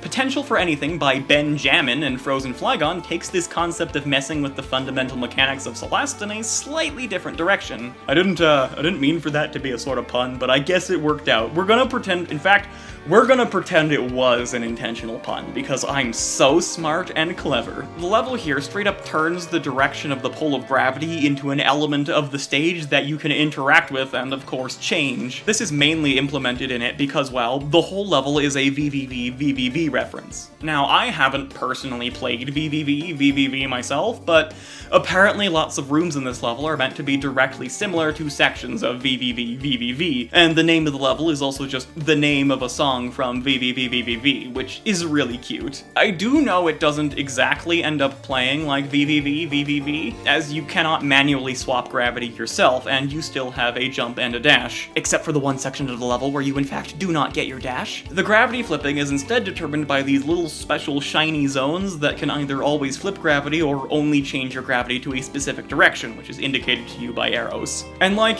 even though it doesn't fully mold the gameplay to give Madeline a swap gravity button like in VVV, which nowadays is possible by the way, newer mods have done everything from give Madeline elytra to a grapple hook to the fucking nail from Hollow Knight. It's really crazy and really cool. But I still love the concept of sort of making effectively a hybrid of two different platformer games like this. You still have Madeline's moveset for most of the level, but now you need to also consider the direction of gravity, kind of like in VVV. I wish I had more to say about this level because, like, it's an insanely cool level, and, like, it's got cool custom art, and it's got a cool song, but, like, as I said, I haven't played the game that it's based off of, so I unfortunately cannot excitedly dissect all of the similarities between the two for you and must move on. But just, it's a really cool level, and it sucks that I can't talk about it more. Moving on from potential for everything, let's talk about one of the most gimmicky levels in all of modded Celeste, Seeing is Believing by Not Your Madeline, which takes the concept of removing mechanics up a notch and straight up removes your eyes! Okay.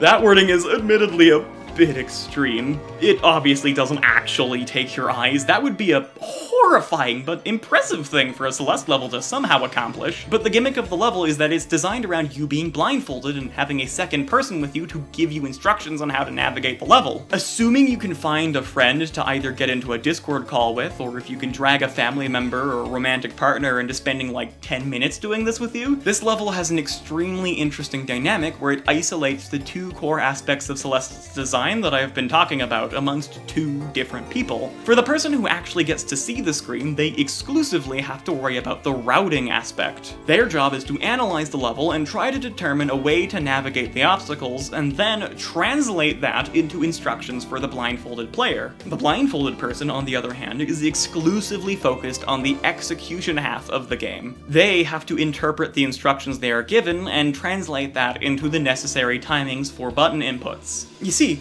just calling it a level that removes your eyes is a bit inaccurate. It's actually a co-op level where one person has their eyes removed and the other person has their arms removed. How horrifying! It's a concept that I think can only really work super well as a green beginner stage because, well, this would be extremely obnoxious if it were any more difficult. But still, the concept of essentially removing the direct connection between your brain and your hands and asking you to just play a level like that is a fascinatingly creative approach to take. I really liked trying this level out multiple different times with different people as my guides to see the different ways some people approach the task of interpreting the information they see into instructions for me to follow. It's such a unique experience for a Celeste level. The only issue, of course, being if you can't get somebody to play the level with you, it kinda sucks. It does have a single-player mode where the game blacks out the screen other than the player's position and has Madeline give you instructions via a text box, but like, it really isn't the same since, you know, the developer already knows the ideal way to communicate their level to a player. They're the one who designed it. And as such, it doesn't quite have the same emphasis on teamwork and communication when it's just you and a list of instructions the developer of the level made for you. But it's nice that it is an option just in case you can't find a willing victim, I mean participant, to watch you walk off the sides of platforms for like 10 minutes to half an hour.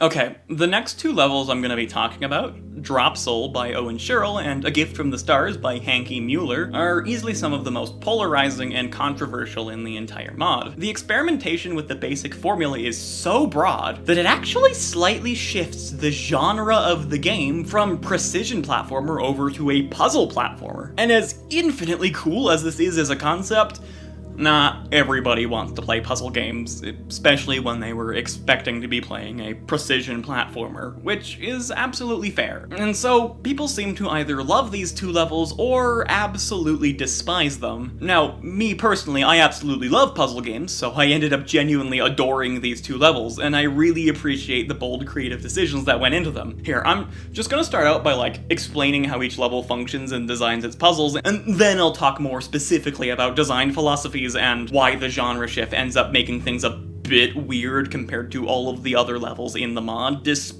how cool it is. Starting off, let's talk about Drop Soul by Owen Sherrill. The concept for the level is extremely simple. Every single room is based around these pixel-perfect gaps through spikes, which you need to squeeze through unscathed to progress. The level, of course, doesn't actually expect you to line up any pixel-perfect jumps all on your own. The gimmick is that every room contains a set of special Kevin blocks that don't reset their position after they hit a wall, which you need to move around in order to set them up in such a way that grabbing onto the side of one will perfectly line you up to thread the needle on the aforementioned pixel-perfect gaps, typically by dropping down through them. The catch here is that the game kinda changes the dash mechanic. Every room has a strict limit to the amount of dashes you're allowed to perform before you lose access to them entirely, and there is no way to recharge your dashes once you've used them all up unless you die and the room gets reset, or you move on to the next puzzle. Which means you effectively have a limit on the amount of times you're allowed to move Kevin blocks around, which means that every single move you make has to be carefully considered and thought out, or else you won't have enough dashes to complete the room and then must restart, which is the primary way that this level builds its logical conundrums. Now, the most clever aspect of Drop Soul's design is that your dashes are also still a movement tool, meaning you have to put some consideration into using your very limited number of dashes, both as a navigation tool as well as a way to activate the movement of the Kevin blocks. This dichotomy is used by the level absolutely wonderfully to create some genuinely well thought out puzzles, where you have situations where you have to intentionally use up one of your precious Kevin moves so you can actually safely traverse each screen. But at the same time, you don't want to be too hasty for using your dash to avoid spikes and traverse the screen because, well, what if you could have set things up differently with the Kevin blocks and just rode the Kevin block across the screen? It is extremely elegant in its simplicity. The level completely focuses in on just the mechanics of having a dash limit and the Kevin blocks, with the coin switches being the only real supporting stage mechanic. It even completely disables stamina drain, meaning while your dashes are an extremely limited resource that you must very carefully make use of, you only actually have to think about the dashes. I personally absolutely adore Drop Soul. The way that it twists the Celeste formula into a full-on puzzle game is so fascinatingly satisfying. The game is so unrecognizable in this form that the rooms no longer resemble platforming gauntlets. The level feels more like you're dropped onto one of those classic sliding tile puzzles, except you yourself have a physical presence and must actively be aware of your positioning so you don't get crushed or stranded on some lone platform without a way to get back to the rest of the puzzle. The only gripe I have is that it is a bit too easy to just brute force lining up pixel perfect jumps on your own. I've even had it happen accidentally a couple times, and especially if you didn't want to cheese the level that way, it can feel kind of annoying when, you accidentally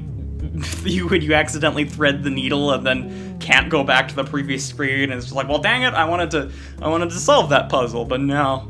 I mean, you can just, if you're using the debug mod, you can debug yourself back to the previous room, but not everybody's gonna have that. Now, moving on, A Gift from the Stars by Hanky Mueller feels a lot more like a normal platformer stage than Drop Soul does. The rooms it presents you with resemble actual platforming gauntlets a lot more than Drop Soul. Though, despite this, I would argue A Gift from the Stars is easily the harder of the two to try to conceptually understand due to its mechanics. Instead of just being a full-on puzzle game, it more so is structured like a routing-heavy level, where the routing becomes so complicated that it transcends into being a full-blown puzzle. First of all, while the level does give you 2 dashes to work with, it uses the mechanic from Chapter 8 of the base game where you don't get your dashes back when you touch the ground or interact with stage mechanics like springs or bumpers. The only way to get your dashes back is through screen transitions or dash crystals, and right off the bat, A Gift from the Stars requires a lot more thinking behind using your dashes than Chapter 8 of the base game. And while this on its own isn't exactly enough to make this a full-on puzzle platformer, the level very quickly introduces another kind of dash refill crystal, the Fractured Dash Refill, which will refill your dashes, but only once you collect all 3 of its shards to complete the crystal, which adds a whole layer of extra complexity to the routing potential of the level, where you need to set up these complex loops around the room in order to set up for you to get your dashes back at a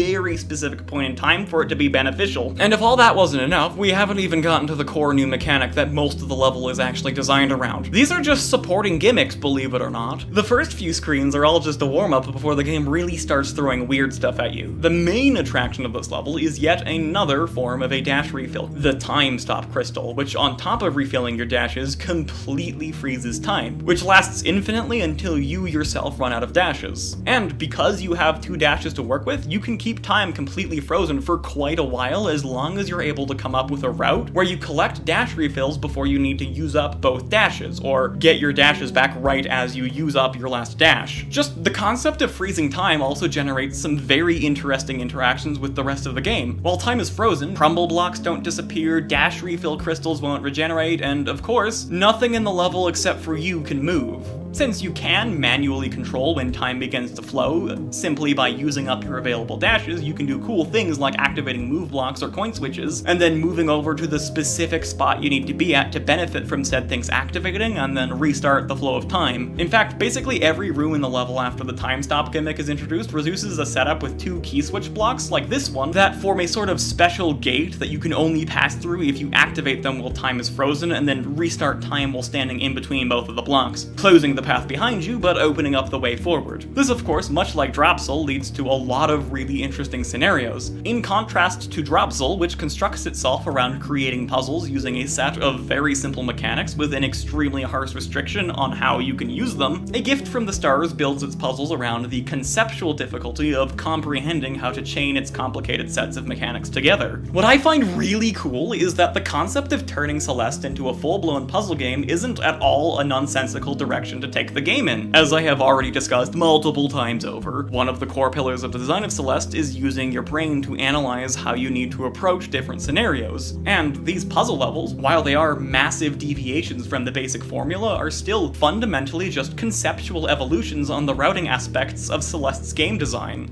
It's just, you know, a particularly extreme evolution. It's still a very similar leap that we've been seeing other levels take with their ideas, which, as we've seen so far, oftentimes are tweaked versions of stage mechanics or concepts that were already present in the base game, or, you know, tweaking base game mechanics, like removing the dash or changing how gravity works. This one's just, you know, tweaking the genre. However, the fact that these 2 levels change things so much that they straight up alter the genre of the game itself does add a bit of awkwardness when comparing and organizing levels like these amongst the rest of their peers within the collab, specifically when it comes to the concept of difficulty. Because whether or not A Gift for the Stars and Dropsel should even count as beginner levels is highly debatable. On one hand, the 2 levels from a pure movement perspective, which is what the difficulty scale is based on, are easily beginner lobby levels. They don't require tight timing and make no use of any movement tech that would land them in the harder lobbies. However, these 2 levels, assuming you don't cheese them using advanced movement tech or just searching up a guide, are without a doubt considerably more difficult than the other levels in the beginner lobby. Well, actually, that is kind of a misleading statement, because the way that these levels challenge the player is fundamentally very different from the way difficulty as a concept is categorized for custom Celeste levels. Despite the fact that they don't require an intense mechanical understanding of the game, they require a much higher degree of critical thinking than any of their beginner lobby peers, and they arguably also require a much stronger degree of problem-solving skills than a lot of the levels found even in the harder lobbies, including the Grandmaster lobby, which puts them in this uniquely strange position, because, like, how do you even define the difficulty of these levels relative to everything else when they shake up the base formula so heavily that they branch out into entirely different genres? Well, there isn't really an answer to that. The concept of difficulty is an extremely complex one and takes very, very different forms depending on the kind of game you're playing, so just plonking these 2 down in the beginner lobby was probably the best they could have done, you know?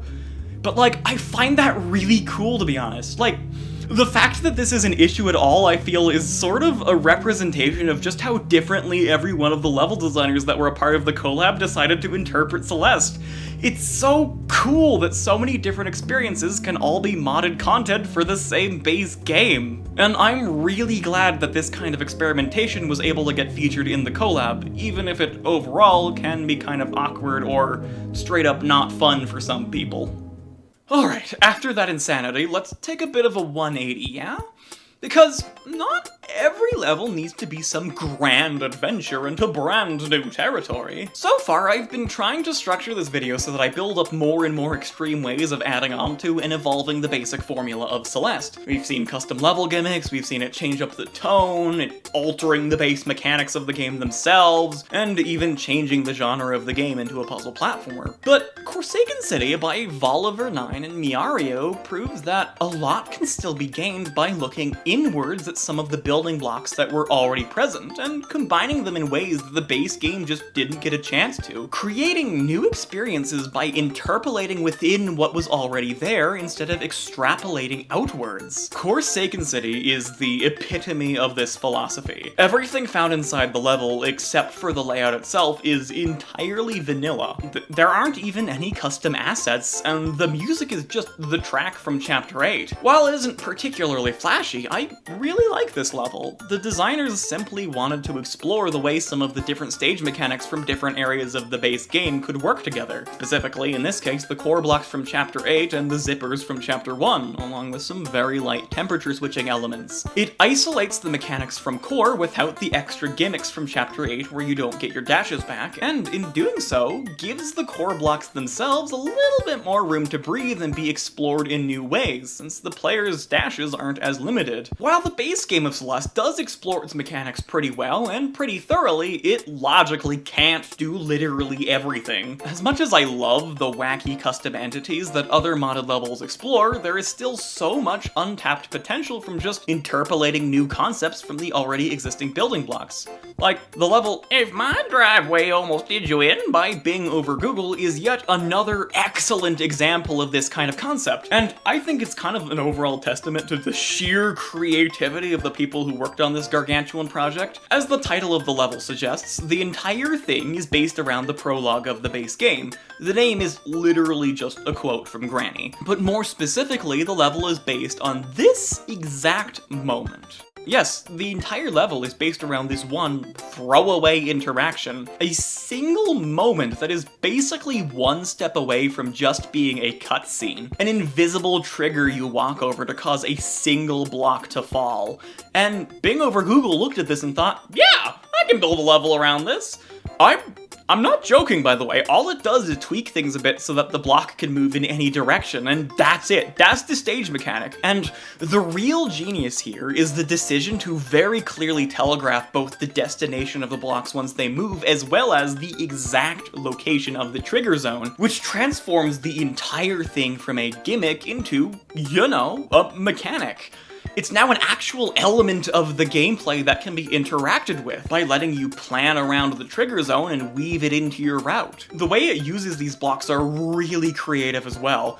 They use the trigger blocks as obstacles, platforms, ways to build momentum, even kinda having them work as a sort of lock and key system at times. And while some of these roles could easily be filled by other already existing entities, it is a little extra satisfying to have one mechanic used for so many different purposes, making the overall level more intuitive to understand and approach since it manages to maintain a very simple palette of stage mechanics while having them cover so many different functions. Like, I don't think you understand how nuts it is that this entire level is designed around something from the base game that literally isn't even like a mechanic. They took a single throwaway set piece interaction and crafted an entire level full of platforming challenges out of it, which is just, that's insanely cool. And this naturally leads us to one of my personal favorite levels in the lobby, Cassette Cliffs by Seth, because oh my god, it is just such a cool level. First of all, the music is just so fun and catchy, which is why I've been using it for the background of this section of the video, by the way. And like, it's good that Cassette Cliffs has a good song, since it is one of the very few rhythm-based levels that are featured in the collab. Gosh, it's just so interesting to see what different aspects of Celeste's design that different level designers latch onto, you know?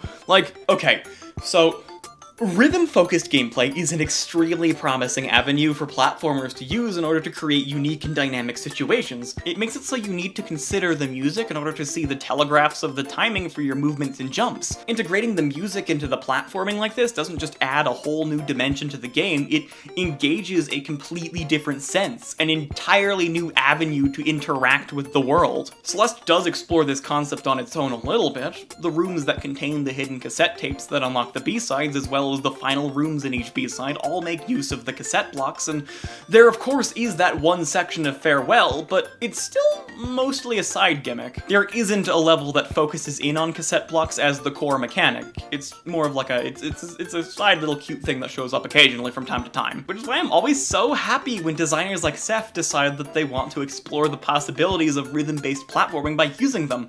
Like, there's a whole stage mechanic that's already in the game just waiting to be used more, and there's so many ways it can be used. Cassette Cliff specifically likes to play around with the rhythm itself, changing and evolving the concept of the level like it would any other mechanic.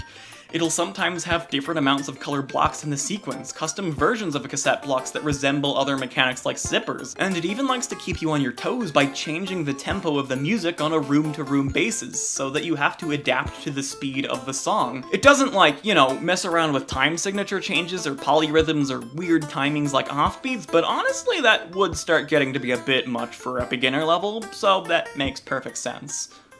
Moving on, The Squeeze by SNAS introduces another really interesting design philosophy. The concept of looking forwards, or adapting elements of design from harder difficulty maps down into the beginner lobby. Here, I'll expand upon what I mean by that in just a moment. First of all, let's actually take a look at the level itself. The mechanics in The Squeeze are just the ones from the first chapter. Everything here is vanilla, and we have no new combinations of mechanics like what we saw over in Forsaken City. The twist here is a bit more subtle, as it lays within the physical structure of the rooms themselves. See, the rooms are all primarily focused around pixel-perfect gaps, which, similar to Dropsel, you are meant to set up for by finding elements of the environment around it to manipulate. Usually this involves zipper blocks needing to be activated and slid into place. The level concept is really simple, but I still find the idea behind it extremely fascinating, because what this is doing is attempting to adapt the concept of setups down into the beginner lobby. Setups are a very common practice amongst higher level Celeste players when approaching a particularly precise portion of a room or input. When dealing with timing windows or movements precise enough that they start to be borderline unnoticeable by the human eye and the processing speed of the brain, you start to really need to consider how to normalize your movements to make them as consistent as possible, in order to give you the easiest possible setup for a tricky set of button inputs. This is also a very big thing in speedrunning too. A good example of what I mean from Vanilla Celeste is the demo dash speedruns performed through this group of dust bunnies in chapter 3. If you don't know what a demo dash is, don't worry about it for now. I'll be explaining it in depth once we get to the Grandmaster lobby. Just know that doing this is extremely precise. It's pixel perfect to be specific. And so, in order to be able to get this first try as frequently as possible, human speedrunners like to try to set up for the maneuver by very specifically lining Madeline up with the wall below the dust bunnies, so that they can almost guarantee that they will have the perfect jump to line them up with the gap between the hitboxes that they're aiming for. Now, of course, the execution of this concept in The Squeeze, a yellow-rated beginner level, is a lot simpler. But I really like the idea of crafting a level around this concept of needing to consider your actions leading up to specific moments instead of just comprehending things as you get to them. Your routing isn't just considering how you need to get from point A to point B, because the most direct way to go about doing that is to just, you know, thread the needle. Which is obviously not an appropriate challenge for a beginner level. So you really need to consider the rest of the environment around these pixel-perfect gaps. You have to think about how you approach them, how you can get to a position that completely invalidates the fact that this is pixel-perfect. And in doing so, this level potentially causes the player to develop the fundamentals of some routing skills they might not have otherwise had to think about yet. Okay, before I continue on to the next level, I need to once again take a bit of a pit stop here to talk about heavy throwables. One of the most criminally underutilized mechanics of the base game is without a doubt the Theo Crystal. While the Theo Crystal is only briefly used in 2 levels of the game, there is an entire hidden universe of mechanical depth with them. All sorts of small quirks and interactions that can be had with Theo Crystals, the way it interacts with your momentum and climbing, and how you can throw it, catch it. There's all of this mechanical depth that is basically never explored by the base game of Celeste in any meaningful capacity, even in the B-sides. Heck, the game completely ditches Theo from the Chapter 5 C-side. Now, this does unfortunately make sense. While navigating levels with a Theo Crystal can end up feeling amazingly dynamic and smooth, becoming accustomed to moving around while babysitting a Theo is certainly something that takes a hot sec to get used to. Holding onto Theo feels jarring at first, because doing so completely removes some of your core movement abilities, specifically dashing and wall climbing, so you need to throw Theo away in order to get those back, but then of course you need to carry Theo with you, so you need to make sure you throw Theo to a spot that you'll also end up at so you can keep moving around with Theo. On top of that, Theo is the first and only time before Farewell introduces Jellyfish that the player really has to be actively aware of whether or not they're holding the grab button. A bit of an issue that the base game has and doesn't manage to come up with a decent solution to beyond Theo Crystals and Jellyfish is the fact that beyond game design formality, there really isn't a purpose for grabbing to have its own button. What I mean by this is, a lot of people play through the game just constantly holding the grab button down without thinking about it at all, since the game really never does anything to justify the player not doing so. It's a source of mechanical complexity that really cannot end up getting properly explored without very specific mechanics or bits of movement tech in mind. There's simply no immediate reason for your average player to even bother with remembering whether or not they're holding down an entire extra button. Now, while I'm very certain that every experienced player watching this video will agree that doing this is a horrible habit that will make learning and becoming familiar with more advanced tech a lot more difficult, and will cause a lot of problems later on. But the truth is that most players aren't actually going to need to break that habit during their playthroughs of the game. Nothing aside from Theo Crystals and Jellyfish actually challenge this idea. And because of this, while gameplay centered around heavy throwables like Theo is interesting and mechanically engaging, it certainly takes a second for a lot of players to get used to. And so, we're presented with an interesting question. How do you make a beginner level based around Theo Crystals or heavy throwables without overwhelming the player?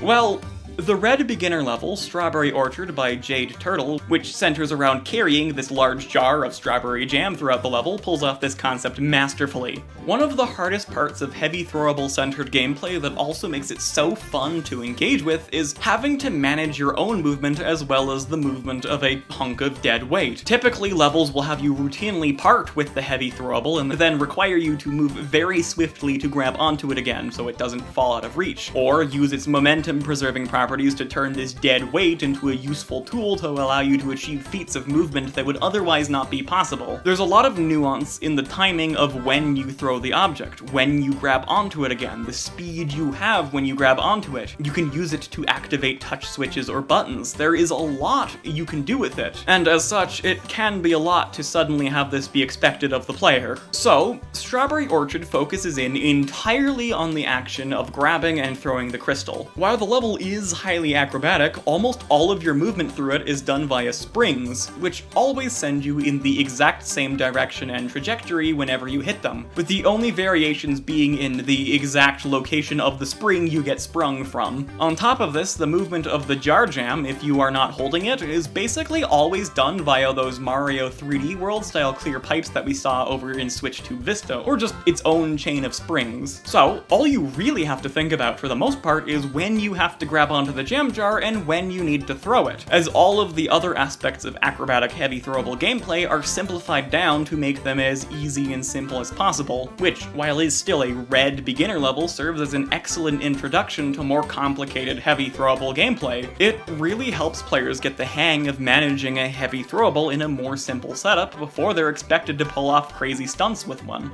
Side note, but I love that the level has a secret tied to being able to perform advanced maneuvers with a heavy throwable. That's really cute. Hello there, secret turtle.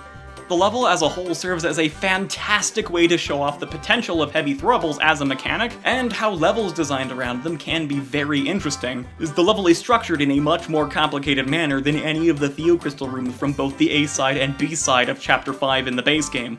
Like, the difference is night and day. Essentially, base game Celeste treats it like a side gimmick, a fun little twist to throw the player off a bit in order to make avoiding the Seekers more complicated, while Strawberry Orchard cements it as a real skill to be mastered and developed upon. And of course, this section of the video talking about levels that look forwards on the difficulty spectrum has to be concluded with the ultimate example of it. Soap! By Circumplex. Soap aims specifically to be a level structured like ones that you tend to see at higher difficulties of modded Celeste. Ones where you start to see gameplay elements get pushed into much more dynamic territories. Basically, it's a tech spam routing level without the tech. The rooms of Soap are much more complex and varied than most other levels in the rest of the beginner lobby. It's not quite a puzzle level, however, each element of the stage is going to need to be considered a lot more than what was previously expected. You need to keep pace with moving blocks, using them multiple times as platforms after you've jumped off of them and parted ways with them. Or use them once, then like open up a path for them and then use them again. You need to like reuse bubbles multiple times. All of the screens loop back in on themselves very frequently, creating complicated weaving paths that use the screen space with extreme efficiency, and rooms are generally just a little bit longer. The palette of stage mechanics that the level makes use of is on average much larger than your average level. Instead of having one or two stage elements be the focus of the entire level, each and every different mechanic is used more so as a tool in order to create a hyper-specific movement for the player. It isn't entirely without organization, there is still restraint with what's used. It has a collection of objects that it uses and it doesn't stray outside of that. It doesn't just pull in random stuff from all over the place.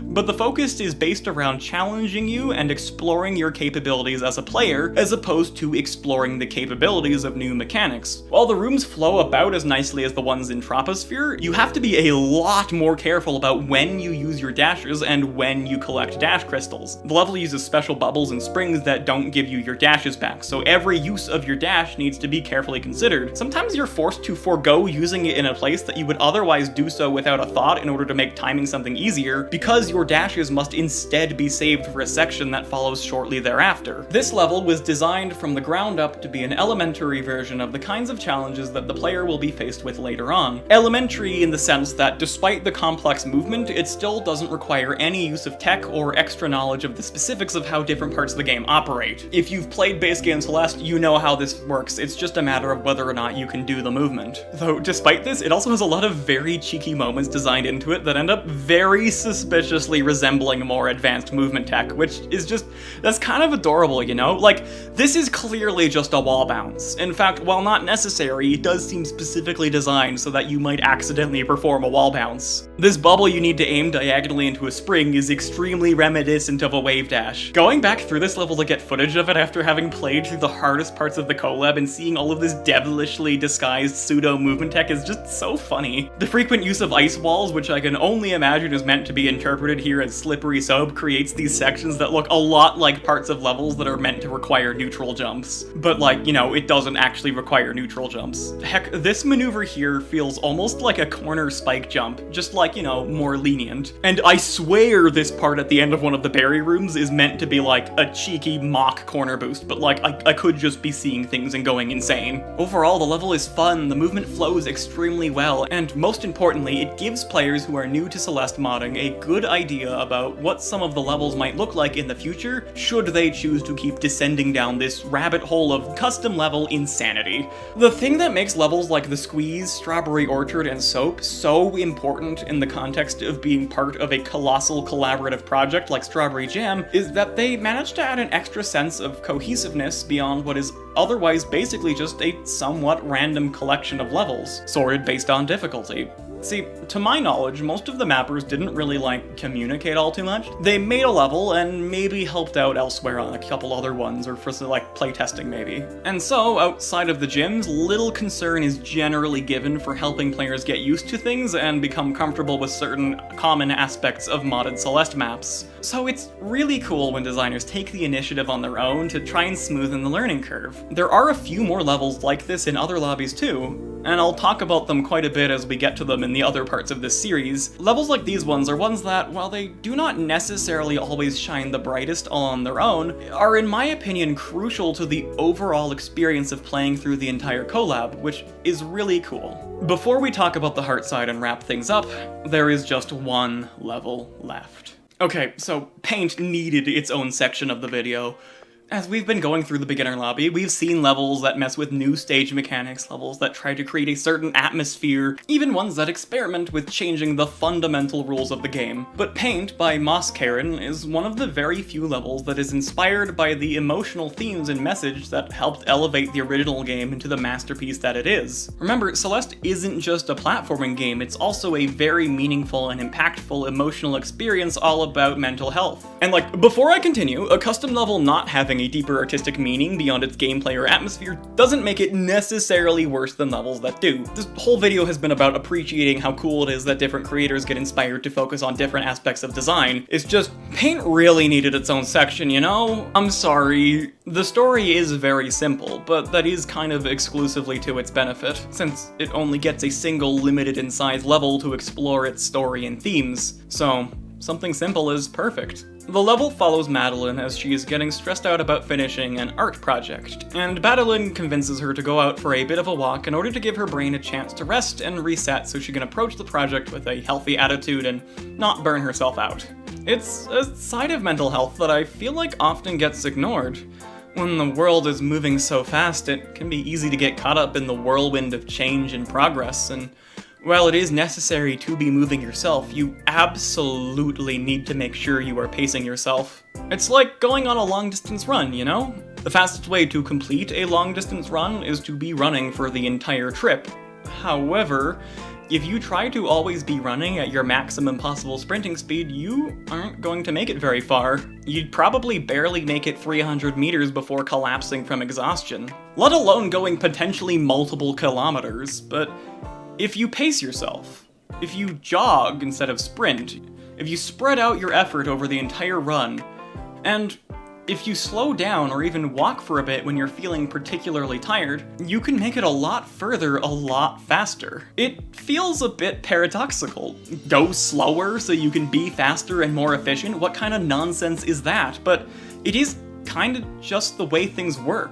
As you go through Paint, you get to hear about Madeline's struggles with her project, how she's putting so much pressure on herself to finish it and also make it absolutely perfect. It uses Madeline excellently to once again represent her more pragmatic side, recognizing that she simply cannot keep operating under so much stress. She's being too hard on herself, but Madeline herself is recognizing that, well, this project means a lot to her and she's passionate about it, and she still really wants to give it her all. She can't just give up on it. That wouldn't be right. That wouldn't sit well with her, because then that would be throwing away all of the work she's already put into it. Eventually, the level culminates in a Chapter 7 Ask moment, where Madeline manages to properly take a breather. She won't stop working on the project, but she will take things slower and be a little bit less concerned about making it absolutely perfect. Because, as she says, no matter how hard she works on it, it will never actually be perfect. Nothing can be perfect, but that's okay. What's important is whether or not you're proud of your work and how you improve as a person and artist. And because of this new revelation, she gets her 2 mid-air dashes to represent her healthier mindset she got because, well, she slowed down a second, took a break, took a breather, went outside, just kind of touched grass. Like, that's what you... I guess there's not really much grass in the level, but you know. This is a really nice little narrative. But of course, Moss Karen takes advantage of every aspect of the medium the story is being told through to build up its meaning. The gameplay itself reinforces the concept of slowing down and giving yourself a chance to breathe, of taking a walk to take your mind off things. The entire level is cycle-based and timed to the music. The sliding cassette tape blocks, projectile shooting pens, and evil laser paintbrushes are all in beat with the music of the level. In order to get through each platforming challenge, you need to physically slow yourself down and operate at a slower pace so that you can avoid projectiles, lasers, and keep up with the cassette blocks. The specific set of stage mechanics used means that trying to go too fast through any section of the level and ignore the rhythm altogether makes things significantly harder. Much like Madeline, you yourself need to slow down and give yourself a chance to get into the groove of things. It's supposed to be a serene stroll after all, a relaxing break, encouraging you to just take things little by little, step by step. Oh, also, didn't know where else to put this detail in, but this is also the only music-focused level in the collab that doesn't use the standard cassette blocks, which I find really cool. Anyway, as you might have been able to tell by the fact that I put this level at the end of the video and gave it its own section, this level really resonated with me. Speaking from experience, working on something like an art project or, you know, a video essay, while fulfilling, can occasionally be an absolutely excruciating experience when you get stuck. I'm gonna get a bit personal here and talk about the creative process of this very video as well as the other 4 coming after this. This series of videos was, as I've already said, initially supposed to be its own singular video instead of a 5-part series. With the way I wanted to structure it, that just kind of is how it needed to be. And even now, it still is a little bit weird because I can't fully talk about and lead into all of the points I want to make until I talk about some of the later lobbies. But it kind of just got too long for me to reasonably work on, and I couldn't just make it shorter because then I wouldn't be able to create the video I wanted to create. On top of that, the script writing process took me forever. I wrote the whole thing like 4 separate times because I would read it out loud to record it and just it wasn't something I was happy with. Like, I physically wouldn't have been able to keep recording it because I was just like, this is awful. I wanted to cover every single level in the beginner lobby to some extent because they all deserved to have some light shined on them, but I also really didn't want it to feel like a list, you know? Because that got really, really repetitive, and like, I already have an issue with repeating myself too much, so that just wasn't gonna do. I wanted there to be an overall flow to the video, a greater discussion about game design to be had, and that was kinda hard to balance, since fundamentally it is still kinda just a list. I'm still not 100% sure if I managed to get that balance right, but overall I'm now happy with it though. I had to improve a lot as a writer and an editor too. I like to try to push myself out of my comfort zone a little bit with every video I make. Learn some new skills, you know? And as fun as that is, God, it can be stressful, because improving yourself and your skills means you are sometimes just going to get stuck. And when you get stuck, it slows production time down, but like, you might want to be working faster since you need to get a video, because you need to do that to grow your channel, and like, this video needs to be particularly good because you need to branch out from ULTRAKILL so you don't get stuck just being the ULTRAKILL level design guy, because you have so many other ideas that you need to get out there and excited to work on, but you still gotta finish the ULTRAKILL series because you also want to get that idea out there, and if you rush and make it shorter, you won't be satisfied. This example might be getting a little bit too specific. I could relate to Madeline in Paint so much. How her work consumed her thoughts to the point that it was just slowing her down and not letting her get anywhere or do anything. And much like in Paint, at times like that, I find the best way to handle things is to kind of just take a step back for a bit. Maybe go on a walk, see some geese, or something. When it comes to basically anything in life, I've been learning that sometimes, even though it might not feel like it, the most efficient thing to do is to just take a break for a moment.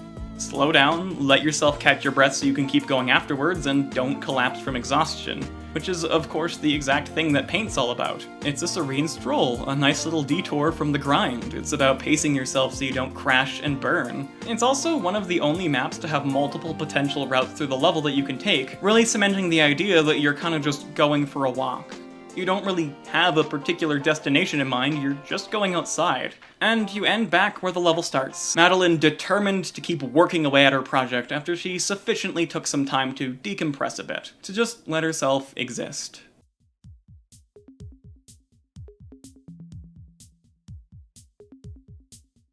At long last, we have finally covered the entirety of the beginner lobby. And our reward? One final challenge. Every lobby concludes with a special finale level called a Heartside, which you unlock after clearing all of the normal levels in the lobby.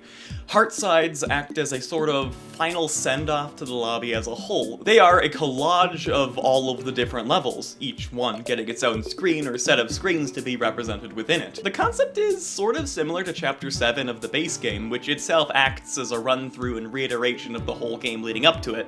Minus Chapter 6, I guess. Heartsides even adopt the flag gimmick from the end of Chapter 7, counting down the screens you have left until you finally reach the conclusion of the entire lobby. It's a great way to challenge the player by testing everything that they just learned in what is the most bluntly literal way of doing so possible. Heartsides also usually have their challenge extend slightly into the range of the lobby above it.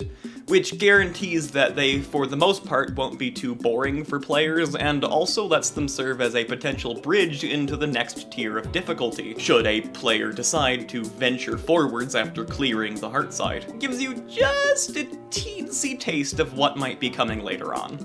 Since the Heartsides are effectively a mosaic of every level leading up to it, the Heartsides serve as a really sweet way to tie the entire experience together with a nice little bow.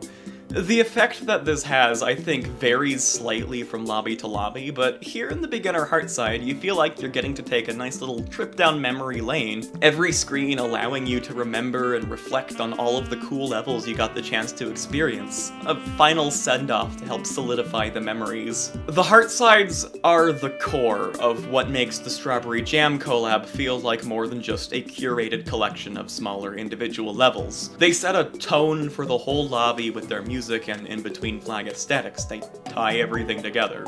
They give it a sort of context, even if it's kind of a superficial one. The way that the music for each Heartside is a remix of the track that plays while you wander the lobbies themselves really helps the Heartsides feel like a resolution to their respective pools of levels. They end up unifying all of the vastly different creative voices into a singular, cohesive idea. A symphony where every unique instrument has its place in the song. Heck, the Strawberry Jam Collab as a whole even has its own signature leitmotif, which it uses all over the place. And most importantly, it evolves and twists this leitmotif in ways that, in conjunction with the art direction of the Heartsides and lobbies, allows the entire experience to kind of tell a story of sorts. Not a narrative story, mind you. This is your story. The story of your progression through the collab, and as a Celeste player, the tale of your struggles and triumphs. The character arc that this narrative follows is your own, as you slowly build up your skills and climb the lobbies. The way that these Heartsides end up managing to achieve this effect is kind of the reason I gave a spoiler warning for the Strawberry Jam mod all the way back at the beginning of this video. A lot of players really enjoy the process of being surprised by what order each level appears in within the Heartsides, and how each level gets represented, and how the Heartsides themselves conclude thematically and just how they look. See, playing the Heartsides is a big part of what makes these mega collab mods so special to experience. They are a brilliant addition, even though they're technically just, you know, reiterations of all of the levels just put back to back to back. It's kinda weird how all the Heartsides manage to have cohesive evolutions and explorations of their artistic ideas as you go through them, when they are just, it's just you're playing through representations of each level. It's really cool. And I'm gonna be talking about the effect each one has and relating it to the experience of playing the entire lobby through all of these videos. And so for now, we're gonna start with the beginner Heartside. The beginner lobby, as a whole, feels like a playful, low-stakes exploration. A nice day out at the beach, finding cool shells and animals, relaxing in the sun, maybe building a sandcastle, playing in the water. Being the beginner lobby, it's the most accessible and least frustrating. Nothing here exceeds the difficulty of the main campaign of Vanilla Celeste, so if you've already played through all the levels of the base game, the B-sides, C-sides, and Farewell, it won't be much of a challenge to you. It will just be a fun exploration into wild new ideas. For this reason, it is the most playful of the lobbies. The focus of the levels here is mainly around the ideas that they introduce instead of how those ideas can be pushed to their extremes and used to challenge the player. It shows off the wild twists that modders make. It's a broad ecosystem of different creative ideas and artistic interpretations of the same base formula. A jungle of countless kinds of organisms, all with their own unique sounds and shapes. The low difficulty means it's a lot easier to digest the many different creative twists that will be thrown at you. The potential frustration of repeated failure and, as the experts say, having a skill issue cannot yet manifest in a way that potentially blinds you from just how interesting these levels are, and how well thought out they can be. The name of the beginner lobby as a whole is Blueberry Bay, and the hub area between levels itself is themed around a tropical island. Sandy beaches, tide pools, seaside caves, and lush forests of bamboo, which perfectly captures the vibes of the lobby. It sets the atmosphere excellently. The beginner lobby is chill, but enthusiastic. The start of this journey into a new side of Celeste is brimming with seamlessly endless amounts of exciting possibilities. It's like a vacation. A change of pace, a brief break from normality to indulge in a venture into the unknown. But ultimately, it is a low-commitment endeavor. Vacations end, and once you go home from this particular vacation, you return back to normal. Most players will probably clear the entirety of the beginner lobby in the span of an afternoon or two. As I said, the commitment towards playing the mod is still low, and the novelty of all of these exciting new mechanics and ideas is fresh. A far cry from the monstrously large sum of hours your average player will accumulate further down the road here. With wide eyes and a sense of wonder in your heart, you take off running across the sandy beaches and swing across the vines. There's so much to see. Some things familiar and others exhilaratingly fresh and new. It's like an art gallery of Celeste levels. So many creative ideas and artistic interpretations all rooting from the same fundamental formula.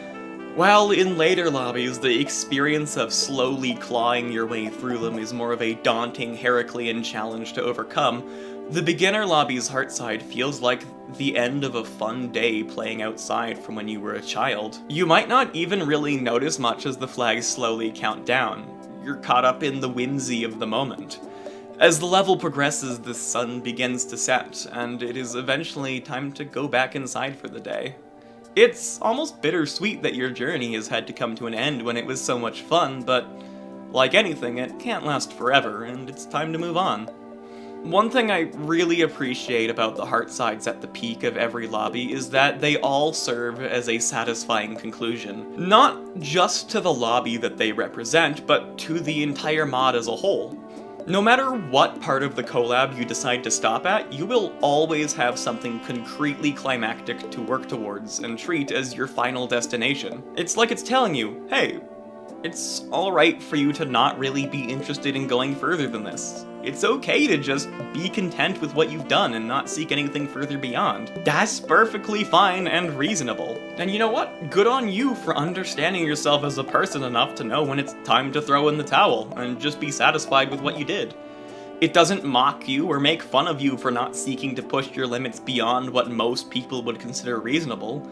It lets you celebrate the end of your journey, cement the different things you saw in your memory, and lets you be content with where you decided to leave off. But at the same time, for those who dare to venture further into the woods, it leaves you excited, eager to see just where exactly this rabbit hole will take you, should you choose to jump down it. And just what exactly is waiting for you when you begin to crank up the difficulty, as you progress onto the intermediate lobby. But, that is unfortunately kinda gonna have to wait for the next video. As I said, I did end up having to split things up into individual parts for each lobby, so you're gonna have to wait a bit. Anyway, if you're one of the few people who actually made it all the way through this absolute monster of a video, thank you so much. Like, genuinely. I know basically every YouTuber says stuff like this all the time, but it really does mean a lot that you found my goofy little video project entertaining enough to watch all the way through. For anybody who's not new to my channel, I'm really sorry about the long wait between uploads, and also, sorry that this isn't the ULTRAKILL Lust Analysis video. That one's coming next, I promise. As I said earlier, I wanted to switch things up a bit, okay? I do try my best to make these as fast as possible, but admittedly a bit hard sometimes, as aside from the thumbnail art and my character sprites, I'm doing literally everything entirely on my own. I actually wanted to have this video out like a month ago, but as I said earlier, I kinda got stuck on the script writing process for this video, so yeah, and on top of that, goddamn Hollow Knight Silk Song, of all games, released at the beginning of September with, like, next to no warning. And yeah, that may have distracted me just a little bit. Okay, anyway, Here, the rest of the video is just gonna be me giving some updates on things. If you don't care about that, feel free to move on. Remember to drink water. See you later. Anyway, speaking of Silksong, I initially was planning on, like, making a Silksong video in between this one and the next ULTRAKILL video, because after playing all the way through Silksong, I have a lot of cool things to say about difficulty and how it relates to its predecessor game, and, like, a video on Silksong would probably be an insane opportunity to help grow my channel, since it's Silksong. However, since this video took me a lot longer than expected, I really don't want to keep people waiting for my next ULTRATOUR video any longer than necessary. So I think I'll be holding off on a Silksong video for now until all of the free DLC for it releases, which is probably a good thing anyway. I was gonna talk about how the slight differences in playstyles between games probably skewed a lot of people's opinions on how hard Silksong was compared to the original Hollow Knight, and like there's a lot of nuance with that to discuss in general, so having the extra content available would help with that analysis. I don't know, we'll see. Maybe I'll, like, workshop a script for it on the side while my focus is on the next ULTRAKILL video, and if the script isn't too long, I might make a short Silksong video on the side. However, don't count on that. My track record for being able to make something that isn't an hour long is not fantastic. The good news in general is that because I pushed myself so far out of my comfort zone with creating the visual elements of this video, I am a lot faster at doing this stuff than I was previously, so hopefully that helps speed things up just a little bit. One last thing. Around now marks the 1-year anniversary since my first ever video released, and in that time I have managed to make a whopping $80. In order to help making these a bit easier for me and fund them, I have been pondering the possibility of starting a Patreon, but like, I'm not 100% sure how well that would go, cause like, I want to actually have something to make it worthwhile for people who are spending money to help fund my silly little video projects, and all I can realistically think of right now is maybe releasing renders of video sections early to, like, you know, give people, make it the wait less long, and also potentially even take feedback, I guess. That could be cool. And like, I guess I could show off thumbnail art and stuff, and I'd probably do the standard reading out supporter names from Patreon at the end of a video.